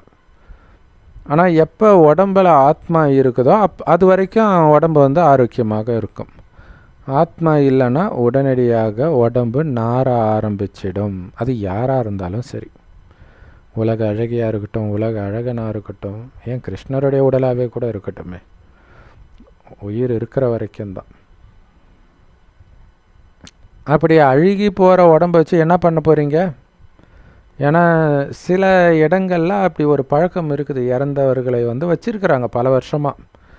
அது ஏதோ சில மூலிகை போட்டு நாற்றம் அடிக்காத மாதிரி வச்சு அவங்க உயிரோடு இருக்கிற மாதிரி எங்கே போனாலும் அவங்கக்கிட்ட பேசிட்டு போவாங்க. அது பணம்னு தெரியும் இல்லை, அது ஒரு ஃபோட்டோ மாதிரி தான் அவங்க யூஸ் பண்ணுறாங்க. அதை வச்சு என்ன பண்ண போகிறீங்க? ஸோ முஸ்லீம்கள் கிறிஸ்தவர்கள் வந்து இறந்தவங்க ஃபோட்டோ கூட வச்சுருக்கக்கூடாதுன்னுவாங்க, குறிப்பாக முஸ்லீம்கள். அதான் நான் வச்சு என்ன பண்ண போகிறீங்க? அவங்க போயிட்டாங்க. விலங்குகள்லாம் அப்படி பண்ணுதான்னு கேட்குறாரு. சூப்பர் பாயிண்ட் இல்லை? எல்லாம் விலங்குகள் காமத்தில் ஈடுபடுதா, அப்போ இதுதான் இயற்கைன்றாங்களே. விலங்குகள் ஃபோட்டோ வச்சுருக்குதா அல்லது இறந்தவங்க உடம்பை வச்சுருக்குதா? ஆனால் குரங்கு மட்டும் வச்சுருக்குதுன்றார். குரங்கு வந்து தன்னுடைய குழந்தை இறந்தாலும் அதை தூக்கிட்டே சுத்தம்னு பாபா சொல்கிறார். ஸோ அப்படி நான் பார்த்தது கிடையாது, பட் அந்த சைட்லாம் குரங்கு அதிகம் இல்லையா, மதுபன் போகிறவங்களுக்குலாம் தெரியும். மலை சைடில் நிறைய குரங்கு இருக்கும் இல்லையா. ஸோ அங்கே பாபா பார்த்துருப்பார் போல இருக்குது. அது வந்து அந்த பிணத்தை கூட விடாதான், நாற்றம் அடித்தாலும் கூடவே தூக்கிட்டு சுத்தமா. அவ்வளோ பற்று. எல்லா விகாரமுமே குரங்குக்கு தான் அதிகம்னு பாபா சொல்லுவார். ஸோ அந்த பணத்தை பிடிச்சிக்கிட்டே இருக்குமா. அது விலங்கு, நீங்கள் மனிதர்கள் இல்லையா. ஆனால் அது கூட அந்த குரங்கு மட்டும்தான் அப்படி பண்ணும். நீங்கள் மனிதர்களாயிடுச்சு. ஆத்மா உடம்பை விட்ட உடனே சரி பாடி எப்போ எடுக்கிறீங்கன்னு கேட்க ஆரம்பிச்சிடுவாங்க இல்லையா, சீக்கிரமாக எடுங்கன்னு சொல்லுவாங்க. ஏன்னா அந்த ஆத்மா வந்து சொர்க்கத்துக்கு போகணும். எப்போ உடம்பை நீங்கள் எடுக்கிறீங்களோ அப்போ வந்து சுடுகாட்டை நோக்கி காலை வைப்பாங்க. வீட்டை விட்டு எடுத்துகிட்டு போகும்பொழுது சுடுகாட்டை நோக்கி கால் இருக்குமா. பிறகு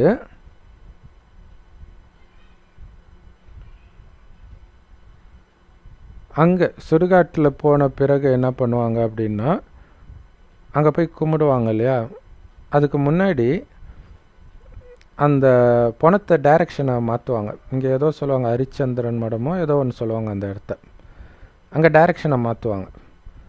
அப்போ என்ன ஆகும்னா, தலை சுடுகாட்டு பக்கம் இருக்கும் இல்லையா. அப்போ இது வீட்டிலேருந்து எடுக்கும்போது வீட்டு பக்கம் தலை இருக்கும், அதுக்கப்புறம் அங்கே மாற்றிடுவாங்க. அப்போ வீட்டு பக்கம் உன் புத்தி இருக்கக்கூடாது, வெளியில் போகிற இடத்தை நோக்கி போ அப்படின்னு அர்த்தம். ஸோ இதை பாபா முதலெல்லாம் அடிக்கடி சொல்லுவார். ஸோ இப்போ மறுபடியும் சொல்கிறாரு. ஏன்னா அவங்க என்ன நினைக்கிறாங்கன்னா, இப்போ ஆத்மா சொர்க்கத்துக்கு போகுது அப்படின்னு நினைக்கிறாங்க. அதோடைய அடையாளம் தான் அது.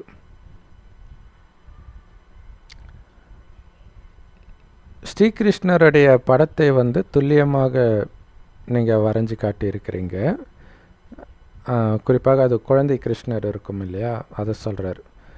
அதில் ஒரு கையில் சொர்க்கம் பார்த்துக்கிட்டு இருப்பார், இப்படி கண்ணு முன்னாடி வச்சு. காலு கீழே பார்த்திங்கன்னா நரகம் இருக்கும். ஸோ நரகத்தை அவர் எட்டி உதைக்கிறாரு, சொர்க்கத்தையே பார்த்துட்ருக்கிறாரு. யாருடைய நினைவு? இப்போ நம்மளுடைய நினைவு. நம்ம தானே குழந்தை இல்லையா, குழந்தையாக இப்போ பிறந்திருக்கிறோம் பாபாவுக்கு. அதனால் இப்போ ஸ்ரீ கிருஷ்ணரை விட இப்போ நமக்கு தான் மகிமை. ஆனால் மறைமுகமாக இருக்கிறோம், நரகத்தை எட்டி உதைக்கிறோம்.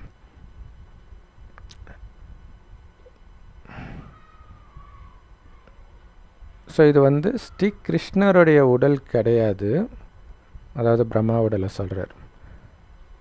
இவருடைய பேரு ரூபம் எல்லாம் மாறிக்கிட்டே இருக்கும். ஆனால் அது கிருஷ்ணருடைய ஆத்மா தான். இப்போ கிருஷ்ணர் கிடையாது. கிருஷ்ணராக இருக்கும்போது அந்த உடம்பு இருக்கும்போது தான் அவருடைய பேர் கிருஷ்ணர். ஸோ ஒரு பிறவிலும் பேரு ரூபம் உடம்பு எல்லாம் மாறிக்கிட்டே இருக்குது. பாபா நிறைய விஷயங்களை உங்களுக்கு சொன்னாலும் கடைசியில் எங்கே நிறுத்துவார்? மன்மனா பவ, மனதால் என் ஒருவன் ஆகுங்கள், என் நினைவிலே மூழ்குங்கள். நீங்கள் எப்போ இங்கே உட்காடுறீங்களோ அப்போ பே அட்டென்ஷன், முழு கவனத்தோடு கேளுங்க. ரொம்ப முக்கியமானது. ஏன் பாபா அடிக்கடி ஸ்கூல்னு சொல்கிறாருன்னா, அப்போ பிரம்ம பாபா வீட்டில் அது நடந்திருக்கும் இல்லையா. ஸோ அப்போ அவங்களுக்கு அது ஒரு பெரிய விஷயமா தெரியாமல் கூட இருக்கலாம். ஸோ அதுக்கு தான் சார் கவனம் கொடுங்க, இது சாதாரண விஷயம் இல்லை, இது ஸ்கூலுன்னு புரிஞ்சுக்கோங்கன்ற. ஸோ இப்போ பிரம்மகுமாரி சென்டர் அது ராயலாக இருக்குது, அங்கே போனோடனே அந்த உணர்வு வருது. ஸோ அப்போ அவருடைய வீட்டில் இருந்ததுனால அந்த உணர்வு இல்லாமல் இருக்கலாம். ஸோ ரொம்ப கவனத்தோடு கேட்கணும். நீங்கள் ஒரு பாபாவோட மட்டும்தான் உங்கள் புத்தி இணைஞ்சு இருக்கணும். ஸோ உங்களுடைய கவனம் என்றென்றைக்கும் பாபாவோடு இருக்கணும். முரளி கேட்கும்பொழுது மட்டும் கிடையாது, எப்போவுமே பாபாவோடவே இணைஞ்சு இருக்கணும். உயிரோடு இருக்கிற வரைக்கும் பாபாவை நினைவு பண்ணிக்கிட்டே இருக்கணும்.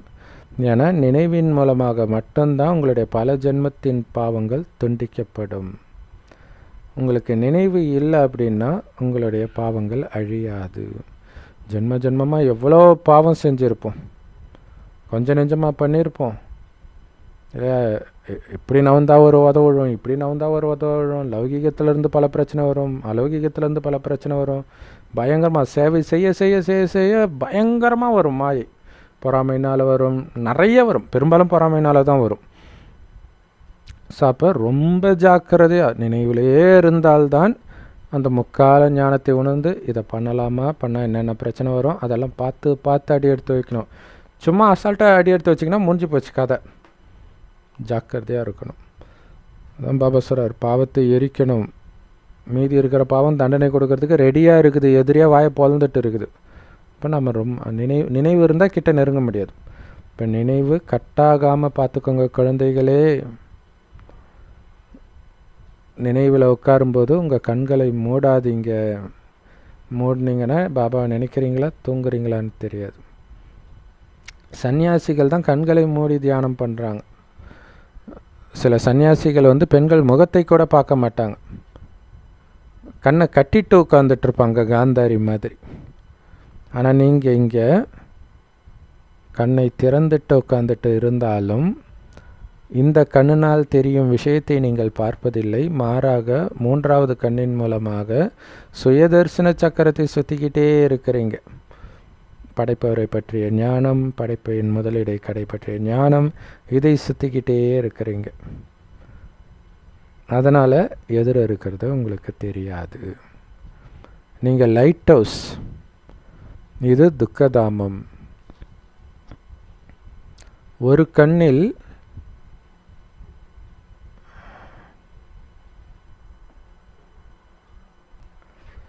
இந்த துக்கதாமமே உங்கள் கண்ணில் படக்கூடாது.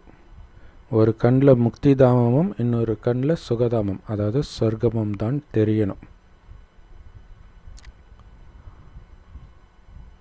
நீங்கள் நடந்தாலும் சுத்தினாலும் உங்களை நடமாடும் லைட் ஹவுஸாக நினைங்க இல்லையா? வழி காட்டிக்கிட்டே இருக்கிற சக்தியின் மூலமாக ஒரு ஒளியாக நினைங்க. ஒளியாக நினைங்க, சக்தி ஒளியாக நினைங்க. சக்தியை பரப்பக்கூடிய ஒளியாக, ஆத்மாவாக உங்களை எப்போவுமே நினைவு பண்ணிக்கிட்டே இருக்கணும். ரோட்டில் நடக்கும்போது ஒரு ஒளியாக நான் நடந்து போகிறேன் அப்படிங்கிறது தான் சதா ஞாபகம் இருக்கணும். ஆக்சுவலாக தஞ்சை கோபுரம் நிறைய இடங்களில் வந்து அந்த கோபுரத்துடைய நிழல் கீழே வராது அப்படின்னு பெருமையாக சொல்லுவாங்க இல்லையா? ஸோ அதே மாதிரி வள்ளலாருடைய நிழல் கூட கீழே படாது அப்படின்னு சொல்லுவாங்க. பட் அது பொய்யா கூட இருக்கலாம்.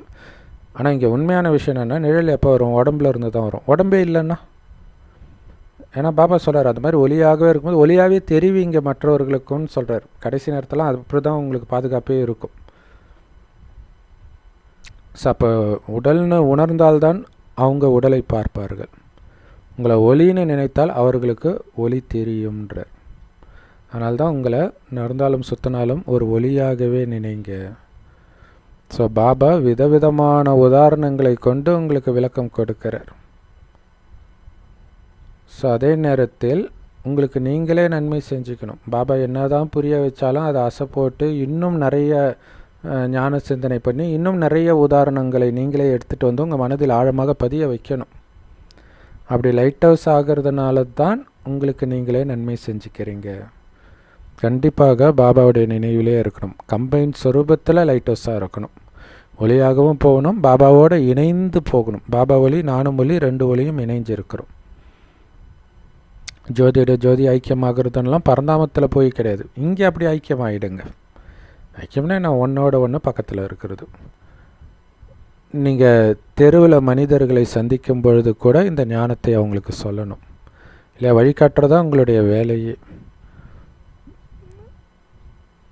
ஸோ உங்களுக்கு தெரிந்தவர்களை எத்தனை பேர் இருக்காங்களோ அத்தனை பேரையும் போய் சந்தித்து இந்த ஞானத்தை கொடுங்க. School friend, college friend request, அது பொண்ணுங்களுக்குலாம் ரொம்ப வசதி இல்லையா? நிறைய ஸ்கூல் பசங்களாம் தேடி ரெக்வெஸ்ட் கொடுப்பானுங்க. அப்படியே பிடிச்சி போட்டு ஞானத்தை கொடுங்க, ஓடி போயிடுவானுங்க. மொத்தத்தில் ஞானத்தை கொடுத்தாச்சு, அவ்வளோதான், நம்ம வேலை முடிஞ்சிடுச்சு. ஆனால் ரொம்ப ஜாக்கிரதையாகவும் இருக்கணும். அவங்கள காப்பாற்ற போய் நம்ம விழுந்துடக்கூடாது. அப்போ என்னென்னா, நீங்கள் தேடி போல பாருங்கள், தானாக வராங்க, இந்த ஞானத்தை கொடுக்கலாம். ஸோ அந்த மாதிரி நிறைய பேர் பண்ணுறாங்க.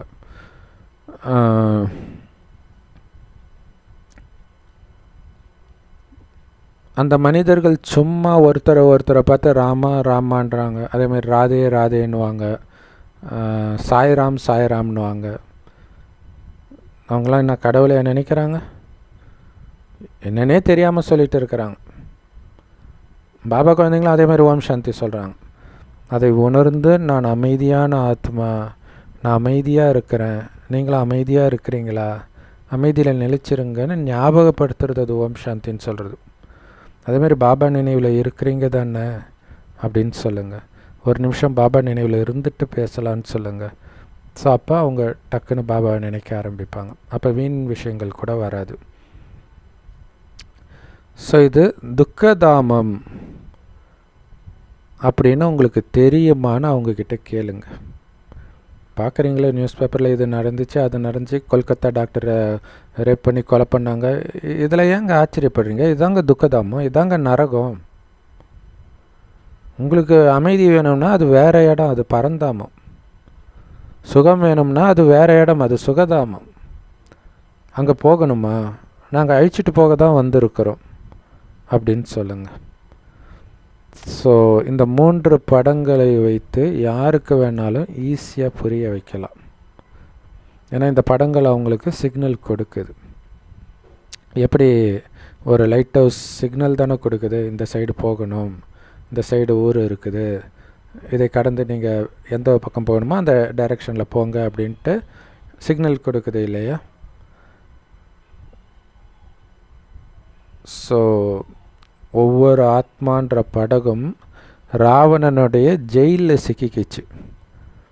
மனிதர்கள் மற்ற மனிதர்களை மீட்க முடியாது. மனிதர்கள் உருவாக்குற வழியோ மதங்களோ மற்ற மனிதர்களை மீட்க முடியாது. அது எல்லாமே செயற்கையான எல்லைக்குட்பட்ட விஷயங்கள். ஆனால் இங்கே எல்லைக்கப்பாற்பட்ட விஷயத்தை எல்லைக்கப்பாற்பட்ட தந்தை சொல்கிறார். இல்லை மிஞ்சி மிஞ்சி போனால் ஜெயிலிருந்து மீட்டுடலாம். இல்லை அந்த கதையில் சொல்கிறதெல்லாம் பார்த்திங்கன்னா இலங்கையிலேருந்து சீதையை ஸ்தூலமாக மீட்கிறத காட்டுறாங்க.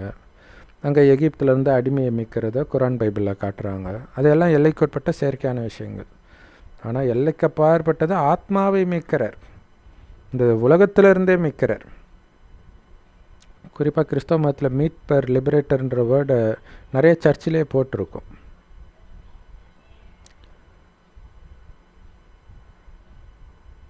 இது சமூகத்தின் சமூக பணி கிடையாது. ஆனால் இதுதான் உண்மையிலே சமூக பணியே. இல்லை சமூகத்தை பொறுத்த வரைக்கும் இதை சமூக பணியாக யாரும் நினைக்க மாட்டாங்க. இவனுக்கு பாருங்கள் ஸ்கூலில் போய் சொன்னதுக்கு அவ்வளோ பிரச்சனை. அவர் ஆத்மாவை பற்றி எடுக்கலை, பட் இருந்தாலும் கொஞ்சம் ஞானம் வந்ததுக்கு அவ்வளோ பிரச்சனை பண்ணவன் பெரிய சமூக போராளி மாதிரி காட்டிக்கிறாங்க. அதான் கொடுமை. ஆனால் நீங்கள் பண்ணுறது தான் உண்மையான சேவை. ஏன்னா எல்லாருடைய படகும் அக்கறை சேரணும். ஸோ உங்களுடைய புத்தி கேட்குது, எப்படி நாம் மனிதர்களுக்கு சேவை செய்ய முடியும் அப்படின்ட்டு. ஸோ முதல்ல அவங்களுக்கு சொல்லுங்கள், நீங்கள் முக்தி தாமத்துக்கு போகிறதுக்காக, கடவுளை அடைவதற்காகத்தான் குருவை தேடி போகிறீங்க இல்லையா?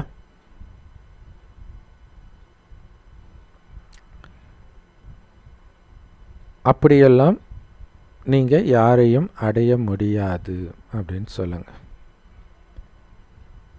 இல்லையா? மனிதர்களுக்கு என்ன நீங்கள் சேவை செய்கிறீங்கன்னா இதுதான்.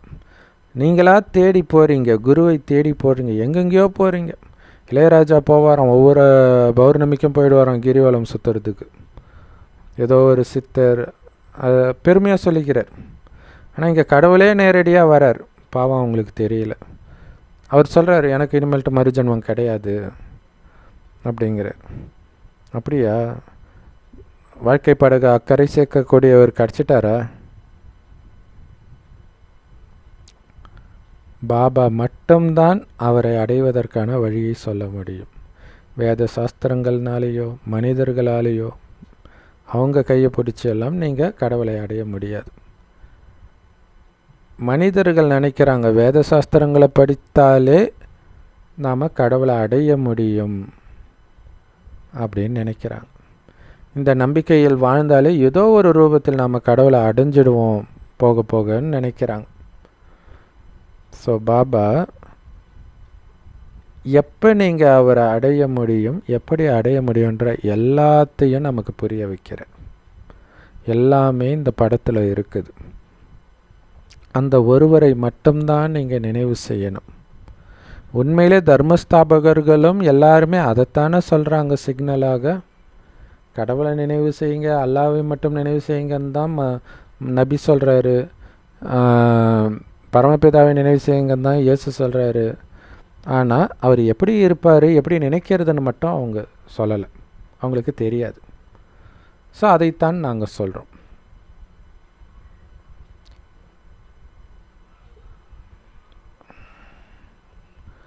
எதனால் அவங்க அப்படி சொல்கிறாங்க தெரியுமா? ஏன்னா இந்த ஞானத்தை அவங்களுக்கு நீங்கள் தான் கொடுத்தீங்க கடைசியில். ஸோ அது அப்படியே இதை மற்றவங்களுக்கு சொல்லணும்னு நினைக்கிறதுக்குள்ளே உடலை விட்டு உயிர் போயிடும் பரந்தாமத்துக்கு. ஸோ அந்த ஆசையிலே போனதுனால அதுக்கு அந்த ஸ்பெஷல் பார்ட் அப்படியே இந்த உலகத்தின் இறுதியில் சொல்ல வேண்டிய ஞானத்தை அந்த மதம் ஸ்தாபனை பண்ணுற நேரத்தில் சொல்லுது. வீட்டுக்கு போகணும் வாங்க வாங்கன்ட்டு. ஆனால் அங்கே எல்லாம் வீட்டில் தான் இருக்கிறாங்க ஆல்ரெடி அவங்க தர்மத்தை ஆத்மாக்கள். ஸோ நம்ம இப்போ கொடுக்குற ஞானத்தை அவங்க சிக்னலாக அதே மாதிரியே வந்து கொடுக்குறாங்க. ஏன் நம்ம ஞானமாக அதுவும் ஒத்து போகுதுன்னா நம்ம ஞானத்தை தான் அங்கே வந்து அவங்க சொல்லியிருக்கிறாங்க. இது ஆத்மாவின் விஷயம், எல்லைக்கப்பாற்பட்ட விஷயம். அதனால் அதை மற்றவர்களால் புரிஞ்சிக்க முடியல. நாடா 2000 வருஷம் முன்னாடி கிறிஸ்தவ தர்மம் வந்துடுச்சு, நம்ம நீ இப்போ வந்து உன்னை பார்த்து அவங்க காப்பி அடிச்சாங்கன்னு சொல்கிற அப்படின்னு சொல்லுவாங்க. ஸோ ஃபஸ்ட்டு நம்ம ஜென்ரலாக வீடியோவில் போடும்போது இதெல்லாம் பைபிளில் இருக்குது, இதெல்லாம் குரானில் இருக்குது, அதை தான் நீங்கள் சொல்கிறீங்கன்னா சரின்ட்டு பைபிள் குரான் எடுக்கும். நீ எதுக்கு இதை படிக்கிற, அதெல்லாம் அவங்களுக்கு தான் படிக்க தெரியும், நீ தான் கிறிஸ்டின் இல்லைல்ல, நீ எதுக்கு படிக்கிறப்போ பைபிள் காலேஜில் போய் படிச்சுட்டு வந்து எடு அப்படின்றாங்க. ஸோ இறைவனுடைய ஞானத்தை மக்கள்கிட்ட சேர்க்கறதுல அவ்வளோ சவால்கள் இருக்குது. பாபா தான் சத்குருவாக இருக்கிறார். அவங்க சொன்னதெல்லாம் கடவுளுடைய நாமத்தை ஜபம் பண்ணுங்கள் அப்படின்னு சொல்கிறாங்க எல்லோரும். பாபா தான் உண்மையான சத்குரு, உண்மையான வழியை அவர் தான் வந்து காட்டுவார். இல்லாட்டினா நிறைய பேர் பலவிதமான போதனைகளை வழிமுறைகளை கொடுத்துக்கிட்டே தான் இருக்கிறாங்க. அவங்களெல்லாம் குருன்னு வேணால் சொல்லாமே தவிர சத்குரு கிடையாது. ஏன்னா நிராகாரராக ஆகிறதுக்கான ஞானத்தை யாரும் கொடுக்கவும் முடியாது, யாருக்கும் தெரியவும் செய்யாது. நீங்கள் தான் சொல்கிறீங்க சிவபாபாவை நினைவு பண்ணுங்கள். மனிதர்கள் சிவன் கோயிலுக்கு போகும் பொழுது சிவசிவா அல்லது பாபா அப்படின்னு சொல்கிற பழக்கம் வந்துடுச்சு. இல்லை எல்லா இடத்துலையுமே பார்த்திங்கன்னா அப்பான்னு தான் கூப்பிடுவாங்க இல்லையா. சிவன் கோயிலில் போய் கூட வேறு யாரையுமே அப்பான்னு கூப்பிட மாட்டாங்க. ஏன்னா மற்றவர்கள் யாரும் நிராகாரர் கிடையாது, தேகதாரிகள். சிவன் மட்டும்தான் நிராகாரர். அப்போ ஆத்மா கூப்பிடுது அப்பா அப்படின்ட்டு. உண்மையான அப்பா அந்த நிராகார சிவத்தந்தை தான், எல்லாருடைய அப்பா அவர். ஆத்மாக்கள் எல்லாமே நிராகாரர் தான். குழந்தைகளாகிய நீங்கள் இங்கே உட்காந்துட்டு இருக்கும்போது இந்த நினைவில் உட்காருங்க. உடலற்ற ஆத்மா நான், பரமாத்மாவுடைய குழந்தை நான் அப்படின்ற நினைவிலேயே உட்காந்துட்டுருங்க. ஸோ எப்படி நீங்கள் இந்த உடல் உணர்வில் சிக்கிக்கிட்டீங்கன்னு உங்களுக்கு தெரியும். பாபா வந்து அந்த சிக்கல்லிருந்து தப்பிக்கிறதுக்கு வழி சொல்கிறார். மற்ற எல்லாரும் இன்னும் சிக்கிட்டு தான் இருக்கிறாங்க, விடுதலையே அடையலை. விடுதலை அடையிறதுக்கு வந்தாலும் அவங்கள பிடிச்சி நிந்தனை பண்ணிட்டு தான் இருக்கிறாங்க. ஸோ அவங்களுடைய நிலைமை என்ன ஆகும்? தண்டனை அனுபவிச்சுட்டு பிறகு விடுவிக்கப்படுவார்கள் இல்லையா. எதெல்லாம் பிடிச்சிட்டு இருக்கிறாங்களோ அது எல்லாம் அவங்கக்கிட்ட இருந்து வலுக்கட்டாயமாக அபகரிக்கப்படுது இல்லையா, அதுதான் தண்டனை. அப்போ எதையும் பிடிக்கிறதுக்கு வழி இல்லைன்னும் போது அப்போ வந்து கடவுளை பிடிப்பாங்க. பாபா சில குழந்தைங்களுக்கு தொடர்ந்து புரிய வச்சுக்கிட்டே இருக்கார்.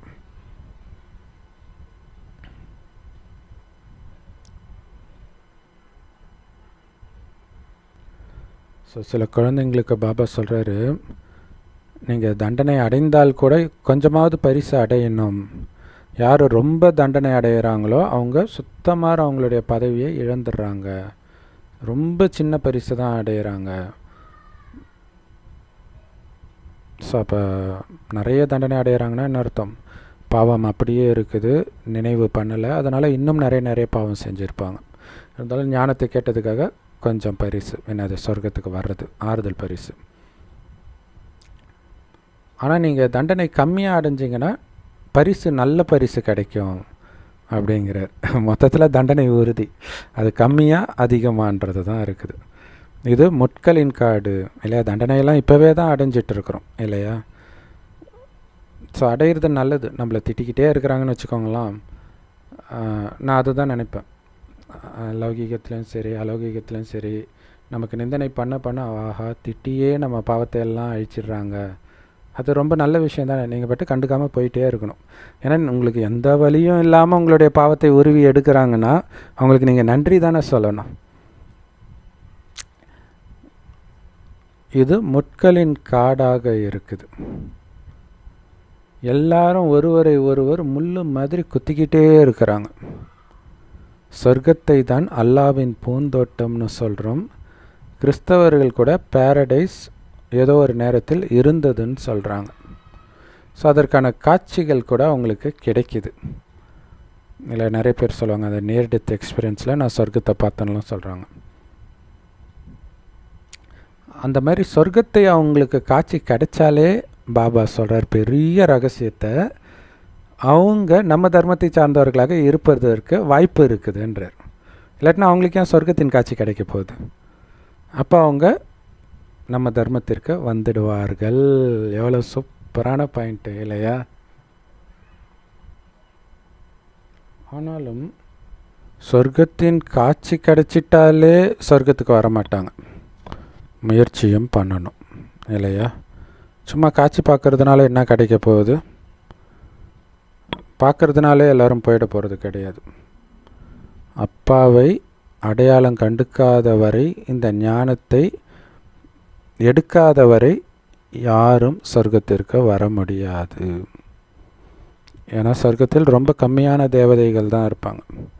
ஆனால் இன்றைக்கி இந்துக்கள் எத்தனை பேர் இருக்கிறாங்க, நிறைய பேர் இருக்கிறாங்க. ஆனால் உண்மையில் அவர்கள் தேவதைகளாக இருந்தவர்கள், அவர்கள் தூய்மையாக இருந்தார்கள். இங்கே இருக்கிறவங்க அழுக்கானவர்களாக இருக்கிறாங்க. தேவதைகளுக்கும் இந்துக்களுக்கும் எவ்வளோ பெரிய வித்தியாசம். தேவதையாக இருந்தவர்கள் தான் இந்துக்களாக மாறுறாங்க, ஆனால் அழுக்காகிட்டாங்க. ஸோ அதனால் அழுக்கானவர்களை தேவதைகள் சொல்கிறது சரியாக இருக்காது இல்லையா? ஸோ இந்த ஒரு தர்மத்தை பற்றி மட்டும்தான் தர்மமும் கர்மமும் கெட்டுவிட்டதுன்னு சொல்ல முடியும்.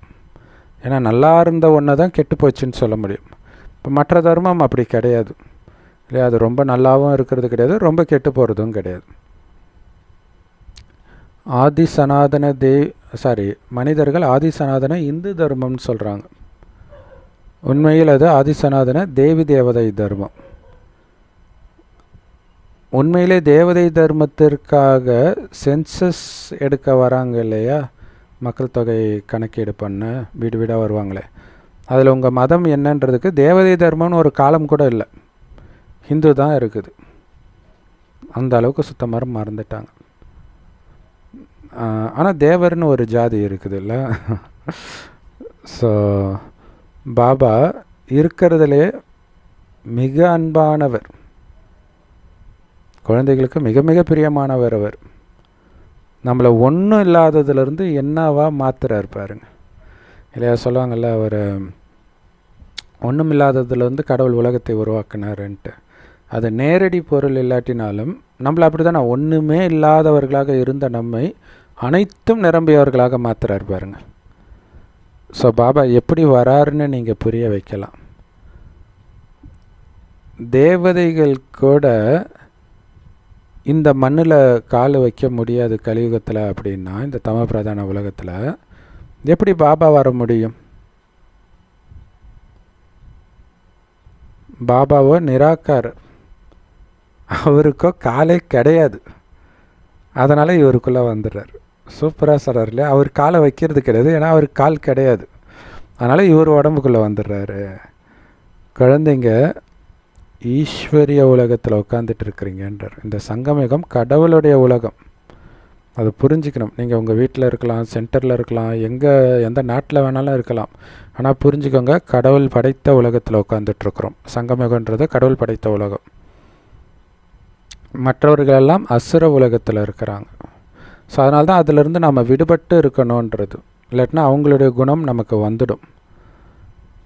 இந்த சங்கமயுகம் ரொம்ப ரொம்ப சின்னதாக இருக்குது.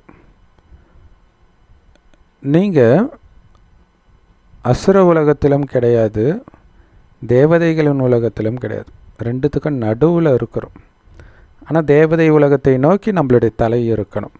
எப்படி சொர்க்கவாசல் திறப்பிழாக்கு அப்படியே எப்படா கதவு திறக்கணும்னு வெயிட் பண்ணிட்டுருப்பாங்களே, அந்த மாதிரி நாம் எப்படா சொர்க்கவாசல் திறக்கணும்னு வெயிட் பண்ணிகிட்ருக்குறோம். ஒரிஜினல் சொர்க்கவாசல் அப்படி வெயிட் பண்ணுற இடம்தான் சங்கமயுகம். அப்போ யாரை பார்க்கறதுக்காக, அதாவது அதை திறக்கிறதுக்கு முன்னாடியே மனக்கண்ணில் ஓடும்ல, இப்படி இருப்பார் பெருமாள், அப்படி இருப்பார் பெருமாள், போன வருஷம் இப்படி இருந்தார், ஓடும்ல. அந்த மாதிரி நீங்கள் லக்ஷ்மி நாராயணனை பார்த்துக்கிட்டே இருக்கணும். பார்த்துக்கிட்டே இருக்கணுன்றதை விட அப்படி நான் தான் ஆக போகிறேன் அப்படிங்கிற போதை மனக்கண்ணில் இருந்துக்கிட்டே இருக்கணும் இல்லையா. அந்த ராஜாக்கள் மாறு வேஷத்தில் ஊருக்குள்ளே மக்கள் என்ன நினைக்கிறாங்கன்னு தெரிஞ்சுக்கலாம் அப்படின்னு சொல்லுவாங்களே, அந்த மாதிரி லக்ஷ்மி நாராயணனாக இருந்த நாம் மாறு வேடத்தில் இங்கே வந்திருக்கிறோம் அப்படிங்கிற போதை இருக்கணும். மாறு வேடத்தில் வந்தாலும் ராஜாவுக்கு ராஜான்ற போதை இருக்கும்ல, அந்த மாதிரி நீங்கள் இருக்கணும் அப்படின்னு பாபா சொல்கிறார். நீங்கள் இப்போ தேவதைகளின் உலகத்திலும் இல்லை, அசுர உலகத்திலும் இல்லை.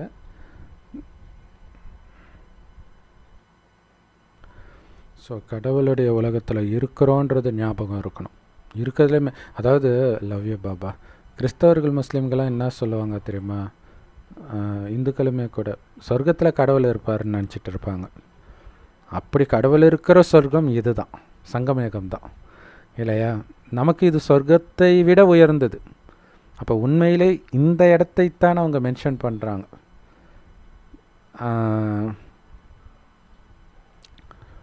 ஸோ அதை ஞாபகம் வச்சுக்கணும். நம்ம தேவதைகள் உலகத்துலேயும் இல்லை, அசுர உலகத்துலேயும் இல்லை. இதை ஏன் சொல்கிறாரு தெரியுமா, ஏன்னா அலட்சியமாக இருந்துடக்கூடாது.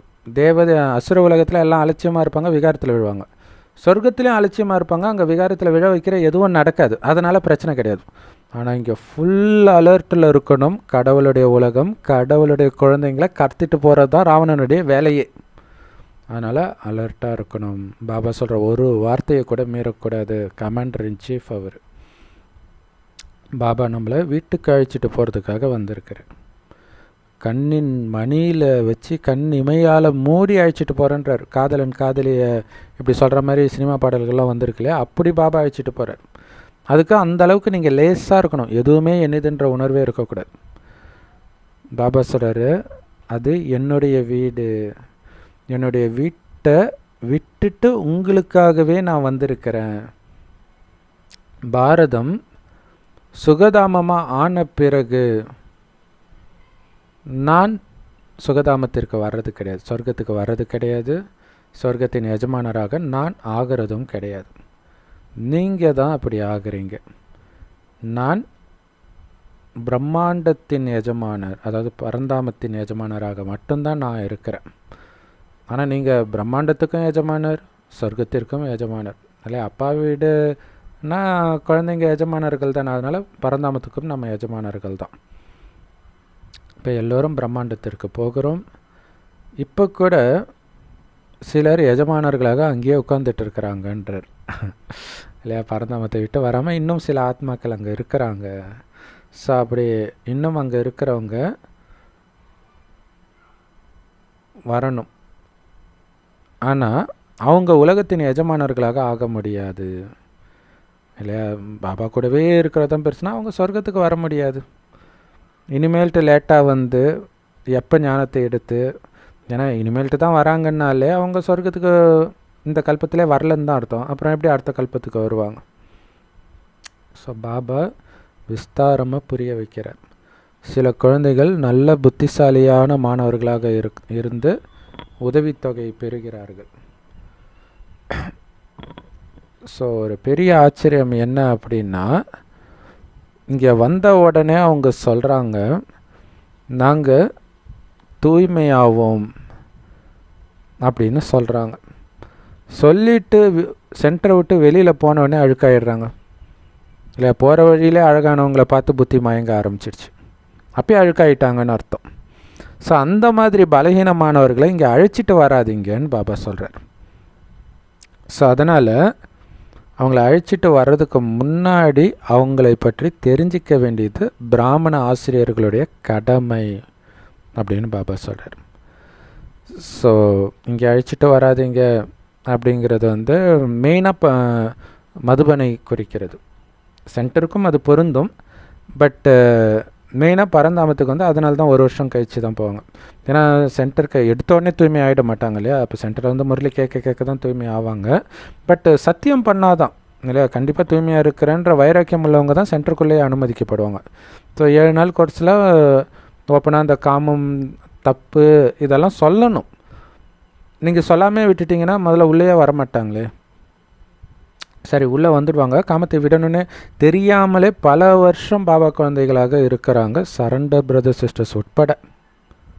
ஸோ அதெல்லாம் எவ்வளோ பெரிய கொடுமை. ஸோ இங்கே முக்கியமான ஞானமே காமத்தை விடணுன்றது தான், இல்லையா? ஸோ பாபா சொல்கிறார், அந்த மாதிரி தூய்மையாக இருப்பேன்னு சொல்லிட்டு வெளில போனோடனே தூய்மை இழக்கிற பலகீனமானவர்கள்லாம் இங்கே அழைச்சிட்டே வராதிங்கன்ற பிராமண ஆசிரியர்களுடைய கடமை இதை செக் பண்ணுறது. ஸோ அதனால தான் மதுபனுக்கு போகிறதுக்கு முன்னாடி ஒரு ஃபார்ம் கொடுத்து ஃபில் பண்ண சொல்லுவாங்க. எவ்வளோ நாளாக தூய்மையாக இருக்கிறீங்க, ஆபாச படம் பார்ப்பீங்களா, இன்னும் கேட்டிங்கன்னா சுய இன்பம் பண்ணுவீங்களான்னு கூட அதில் போட்டுருக்கும். ஸோ இவ்வளவுத்துக்கும் நிறைய பேர் அதை அவங்களே சென்டரில் இருக்கிறவங்களே ஃபில் பண்ணி அனுப்பிச்சிடுவாங்க. ஸோ இதெல்லாம் ஃபில் பண்ணால் தான் அங்கே போகவே செய்யணும். ஸோ அப்படிலாம் ஃபில் பண்ணால் யாருமே வரமாட்டாங்களோன்னு நினச்சிட்டோ என்னமோ தெரியல, அவங்களே ஃபில் பண்ணி கொடுத்துட்றாங்க நிறைய இடங்களில். ஸோ ஆத்மாக்கள் தான் உடலை தாரணை பண்ணி தன்னுடைய பாகங்களை நடிக்குது. ஆத்மாவுக்கு தான் அழிவற்ற பாகங்கள் கிடைக்குது. நல்லது. ஸோ அதனால் ஆத்மா நான்ற உணர்வுலே இருக்கணும். அதுதான் ரொம்ப ரொம்ப முக்கியமான விஷயம். ஆத்ம உணர்வில் வந்துட்டாலே விகாரங்கள் எல்லாம் போயிடும், குறிப்பாக காமம் போயிடும். ஸோ இந்த மாதிரி ரொம்ப பவர்ஃபுல்லான முரளி கொடுத்த அன்பான பாப்தாதாவுக்கு அன்பு நினைவுகள் மற்றும் காலை வணக்கம். பாபா சொல்கிறாங்க, லைட் ஹவுஸ் ஆகி எல்லோருக்கும் சாந்தி தாமத்திற்கும் சுகதாமத்திற்குமான வழியை காட்டுங்கள்.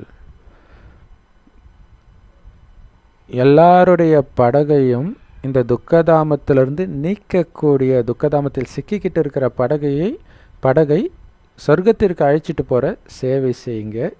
இதன் மூலமாக உங்களுக்கும் நீங்கள் நன்மை செஞ்சுக்கோங்க. அதாவது உங்கள் படகையும் சொர்க்கத்துக்கு அழைச்சிட்டு போகணும். இன்னொன்று, மற்றவர்கள் படகை மீட்க உங்களுக்கு வருமானம் அதிகமாகுது, ஆன்மீக வருமானம்.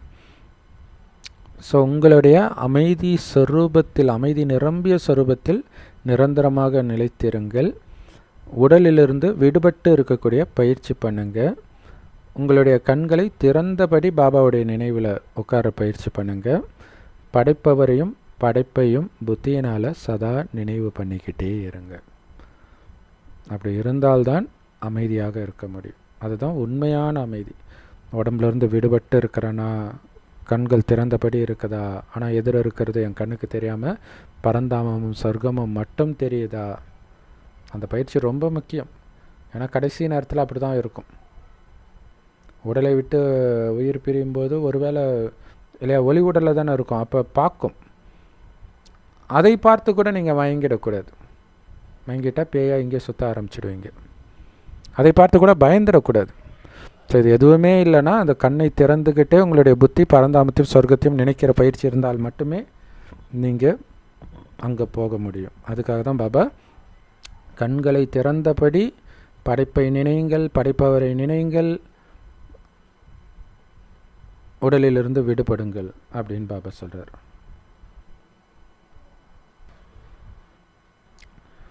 செம்ம பவர்ஃபுல்லான வரதானம் ஸ்லோகன். சம்பூர்ண தூய்மையானவராக ஆகுங்கள். உங்களுடைய எண்ணங்கள் தூய ஞான சொரூபமானவராகவும் சக்தி சொரூபமானவர்களாகவும் இருக்கணும். உங்களுடைய எண்ணங்கள் ஞானம் நிரம்பியவருடைய எண்ணங்களாகவும் சக்தி நிரம்பியவருடைய எண்ணங்களாகவும் தான் இருக்கணுமே தவிர பலகீனமான எண்ணங்களோ அஞ்ஞானிகள் சாதாரணமானவர்கள் போன்ற வீண் எண்ணங்கள் விகார எண்ணங்கள்லாம் இருக்கக்கூடாது. அதுக்கு பேர் தான் சம்பூர்ண தூய்மை. இதுக்கு விளக்கம், பாபாவுக்கு சமமாக ஆகணும் அப்படின்னா ஒரே ஒரு விஷயந்தான், பாபா பரிசுத்தமானவர், நம்ம குப்பை. இப்போ பாபாவுக்கு சமமாகணும்னா நம்மளும் அவரை மாதிரியே பரிசுத்தமாகணும். அதுக்கு தூய்மைன்ற அஸ்திவாரத்தை நல்லா ஸ்ட்ராங் பண்ணுங்க, வலிமையாக்குங்க. மற்றபடி நான் தூய்மையாக இருப்பேன் அப்படின்னு சத்தியம் பண்ணுறதுலாம் ஒரு பொதுவான விஷயம். பிரம்மகுமாரி ஆகிட்டாலே தூய்மை, அது எல்லாருக்கும் தெரிஞ்ச விஷயந்தான். கணவன் மனைவி சகோதரன் சகோதரி ஆகிடுவாங்க. இது பொதுவான விஷயம். பக்தர்கள் கூட 40 நாள் விரதம் இருக்கிறாங்களே, தூய்மையாக இருக்க தானே செய்கிறாங்க. கன்னிகாஸ்திரி தூய்மையாக தானே இருக்கிறாங்க, துறவிகள் தூய்மையாக தானே இருக்கிறாங்க. அது பெரிய விஷயம் கிடையாது. அதிலே திருப்தி அடைஞ்சிடாதீங்க, சந்தோஷம் அடைஞ்சிடாதீங்க. அதை விட நீங்கள் ரொம்ப அண்டர்லைன் பண்ண வேண்டிய விஷயம் என்ன தெரியுமா? உங்களுடைய பார்வையில் தூய்மை இருக்கணும், உங்களுடைய உள்ளுணர்வில் தூய்மை இருக்கணும். அப்படியே அந்த தூய்மைன்றது அந்த ஆத்ம சகோதரனை மட்டுமே பார்க்கறது. அதை பார்க்க வச்சா இவங்க அழகாக இருக்கிறாங்களே, இப்படி இருக்கிறாங்களே, அப்படி இருக்கிறாங்களே, அந்த எண்ணம் கூட வரக்கூடாது. அந்த ஆத்ம சகோதரன், அந்த சகோதரன் மயங்கி கிடக்கிறான், அவனை நான் எழுப்பணும், இது மட்டும்தான் இருக்கணும். அதுதான் உங்களுடைய பார்வையிலும் உள்ளுணர்விலும் தூய்மை இருக்கிறது. அதில் கவனம் வைங்க. அது கூடவே நீங்கள் உருவாக்குற எண்ணம் எப்படி இருக்கணும்? ஞானம் நிரம்பியவருடைய எண்ணம், ஞான சொரூப எண்ணங்கள் தான் வரணும். இல்லை, இந்த ஆத்மா கலியுகத்தில் சிக்கிட்டு இருக்குது, இதனால் சொர்க்கத்துக்கு அழைச்சிட்டு போகணும். ஸோ அதெல்லாம் அந்த ஞானத்திலேயே முழுக அது சம்மந்தப்பட்ட எண்ணங்களாகவே வரும். அதை நீங்கள் பயிற்சியும் பண்ணணும், அந்த மாதிரி எண்ணத்தை எடுத்துகிட்டு வரணும். அதுக்கு தான் உங்களுக்குள்ளேயே நீங்கள் பேசிக்கிட்டே இருக்கணும்னு பாபா சொல்வார். அதுமாதிரி சக்தி நிரம்பிய எண்ணங்கள் வரணும். அந்த சக்தி நிரம்பிய எண்ணம் எப்படி இருக்கும் அப்படிங்கிறது, ராமரை காட்டுக்கு போகணும்னு கைகை சொன்ன பிறகு எல்லாருக்கும் கோபம் வரும். லக்ஷ்மணனுக்கு கோபம் வரும், ஊர் மக்களுக்கே கோபம் வரும். யார் மேலே? தசரதன் மேலேயும் கைகை மேலேயும். அவங்க அத்தனை பேரையும் ராமர் சமாளிப்பார் பாருங்க. தசரதன் பேரையும் கைகை பேருக்கும் கொஞ்சம் கூட கலங்கம் வராத மாதிரி அவங்கள புகழ்ந்து பேசுவார். அதுதான் சக்தி ஸ்வரூப ஆத்மாவுடைய வார்த்தைகள், ஞான ஸ்வரூப ஆத்மாவுடைய வார்த்தைகள். இல்லை எனக்கு அநியாயம் நடந்துச்சு அப்படிலாம் சொல்ல மாட்டார். ஒரு தடவை அது மாதிரி குகனை சந்திக்கும் பொழுது தர்மத்தை காத்ததுக்கு எங்கள் அண்ணனுக்கு கிடைச்ச தண்டனை இதுனோடனே ராமர் அப்படி பார்ப்பார். பார்த்தோன்னே அவருக்கு தலை குனிவார். ஸோ அந்த மாதிரி தண்டனை அனுபவிக்கிறன்ற வார்த்தை கூட வரக்கூடாது ஒரு ஞானி ஆத்மாவுக்கு அப்படின்ட்டு. என் அப்பாவின் வாக்கை நான் காப்பாற்றுகிறேன், அது என்னுடைய கடமை அப்படின்னு ரொம்ப சூப்பராக இருக்கும். ஸோ அதை பார்க்கும்போது இதோடைய அர்த்தத்தை நம்மளால் உணர முடியும், நம்மளுடைய வாழ்க்கையோடு பொருத்தி பார்க்க முடியும். ஏன்னா உங்களுடைய எண்ணங்களில் இன்னும் நிறைய பலகீனங்கள் இருக்குது. ஸோ அத்தனை பலகீனங்களையும் முடிச்சிட்டிங்க அப்படின்னா அப்போ தான் உங்களை சம்பூர்ண தூய்மையான ஆத்மான்னு சொல்ல முடியும். ஸோ அதுதான் அந்த பலகீனமான எண்ணங்கள். நம்ம திட்டுறவங்கள திருப்பி திட்டுறது இல்லையா? இப்போ மகாவிஷ்ணுவை இன்சல்ட் பண்ணார்னா அவர் திருப்பி இன்சல்ட் பண்ணது தான் அவருக்கு பெரிய பிரச்சனையாக முடிஞ்சது. அவர் அஞ்ஞானி ஆத்மா, அவருக்கு எவ்வளோ பிரச்சனைனா பாபா குழந்தைங்க அப்படி பண்ணால் எவ்வளோ பெரிய தண்டனை கிடைக்கும்னு யோசிச்சு பாருங்கள். அதனால் எண்ணத்தில் நிறைய பலகீனம் இருக்குது, எண்ணத்தில் கூட அது இருக்கக்கூடாதுன்றார் இல்லையா? வார்த்தை எண்ணத்தில் இருக்கும்போது ஒரு டைம் வார்த்தையாக வந்துடும், ஆனால் அந்த எண்ணத்தில் கூட இருக்கக்கூடாதுன்றார். அனைத்து பலகீனத்தையும் எண்ணத்திலிருந்து உங்கள் மனசுலேருந்தே நீக்குங்க. அப்போ அது எப்படி நீக்க முடியும்? தூய்மையான எண்ணங்கள். ஸோ அது ஸ்லோகனில் வரும். அது கருணை நிரம்பிய சுபபாவனை எண்ணங்கள் மட்டுமே உருவாக்கிக்கிட்டே இருக்கிறத நீங்கள் பழக்கமாக்கிட்டீங்கன்னா பலகீனமான எண்ணங்கள்லாம் போயிடும். அப்போ தான் உங்களை சம்பூர்ண தூய்மையான ஆத்மான்னு சொல்ல முடியும். ஸ்லோகனில் பாபா சொல்கிறாரு, ஒவ்வொரு ஆத்மாவுக்கும் அவங்க எப்படிப்பட்டவர்களாக இருக்கட்டும், உங்களுக்கு ராமரை மாதிரி சொத்தை பிடிங்கி நடுத்தெருவில் விட்டவர்களாக கூட இருக்கட்டும், அவர்கள் மீதும் கருணையும் சுப விருப்பமும் மட்டும் வைப்பதே உங்களுடைய பழக்கமாக இருந்தால் அப்போ உங்கள் மனசுக்குள்ளே கொஞ்சம் கூட அகங்காரமோ அவமானமோ இருக்காது. இல்லை, அவ்வளவு அவமானப்படுத்தி தான் அனுப்புவாங்க ராமரை. கைகையும் சரி, மந்தரையும் சரி, ராமரை மட்டும் இல்லை, ராமருடைய மனைவியை கூட அவமானப்படுத்துவாங்க மந்தரை. ஆனால் கருணையாக பார்க்கும் பொழுது, அவர்கள் மீது சுப பாவனை மட்டும் இருக்கும் பொழுது அவங்களுக்குள்ளே இருக்கக்கூடிய அகங்காரம் ஏந்திரிக்கல, அகங்காரத்தின் அம்சம் கூட உள்ளே இல்லை. ஏன்னா அவமானப்படுத்துகிறாங்கன்ற அந்த உணர்வு கூட இல்லை. ஸோ அதை தயவுசெய்து பாருங்கள், உங்களுக்கு புரியும். Om Shanti. Love you Bap Dada. Thank you Bap Dada. குஷியாக இருங்க, குளிர்ச்சியாக இருங்க. நான் வேணால் அந்த வீடியோ உங்களுக்கு பின் பண்ணுறேன். அந்த ராமாயணம் அந்த பர்டிகுலர் சீன் வர்றது, எப்படி ராமரை இது அவமானப்படுத்துகிறாங்கன்றதுலாம் இல்லைனா நீங்களே சர்ச் பண்ணி பாருங்கள், அதான் best. Om Shanti. Thanks for வாட்சிங். Love you Bap Dada. Thank you Bap Dada. குஷியாக இருங்க, குளிர்ச்சியாக இருங்க.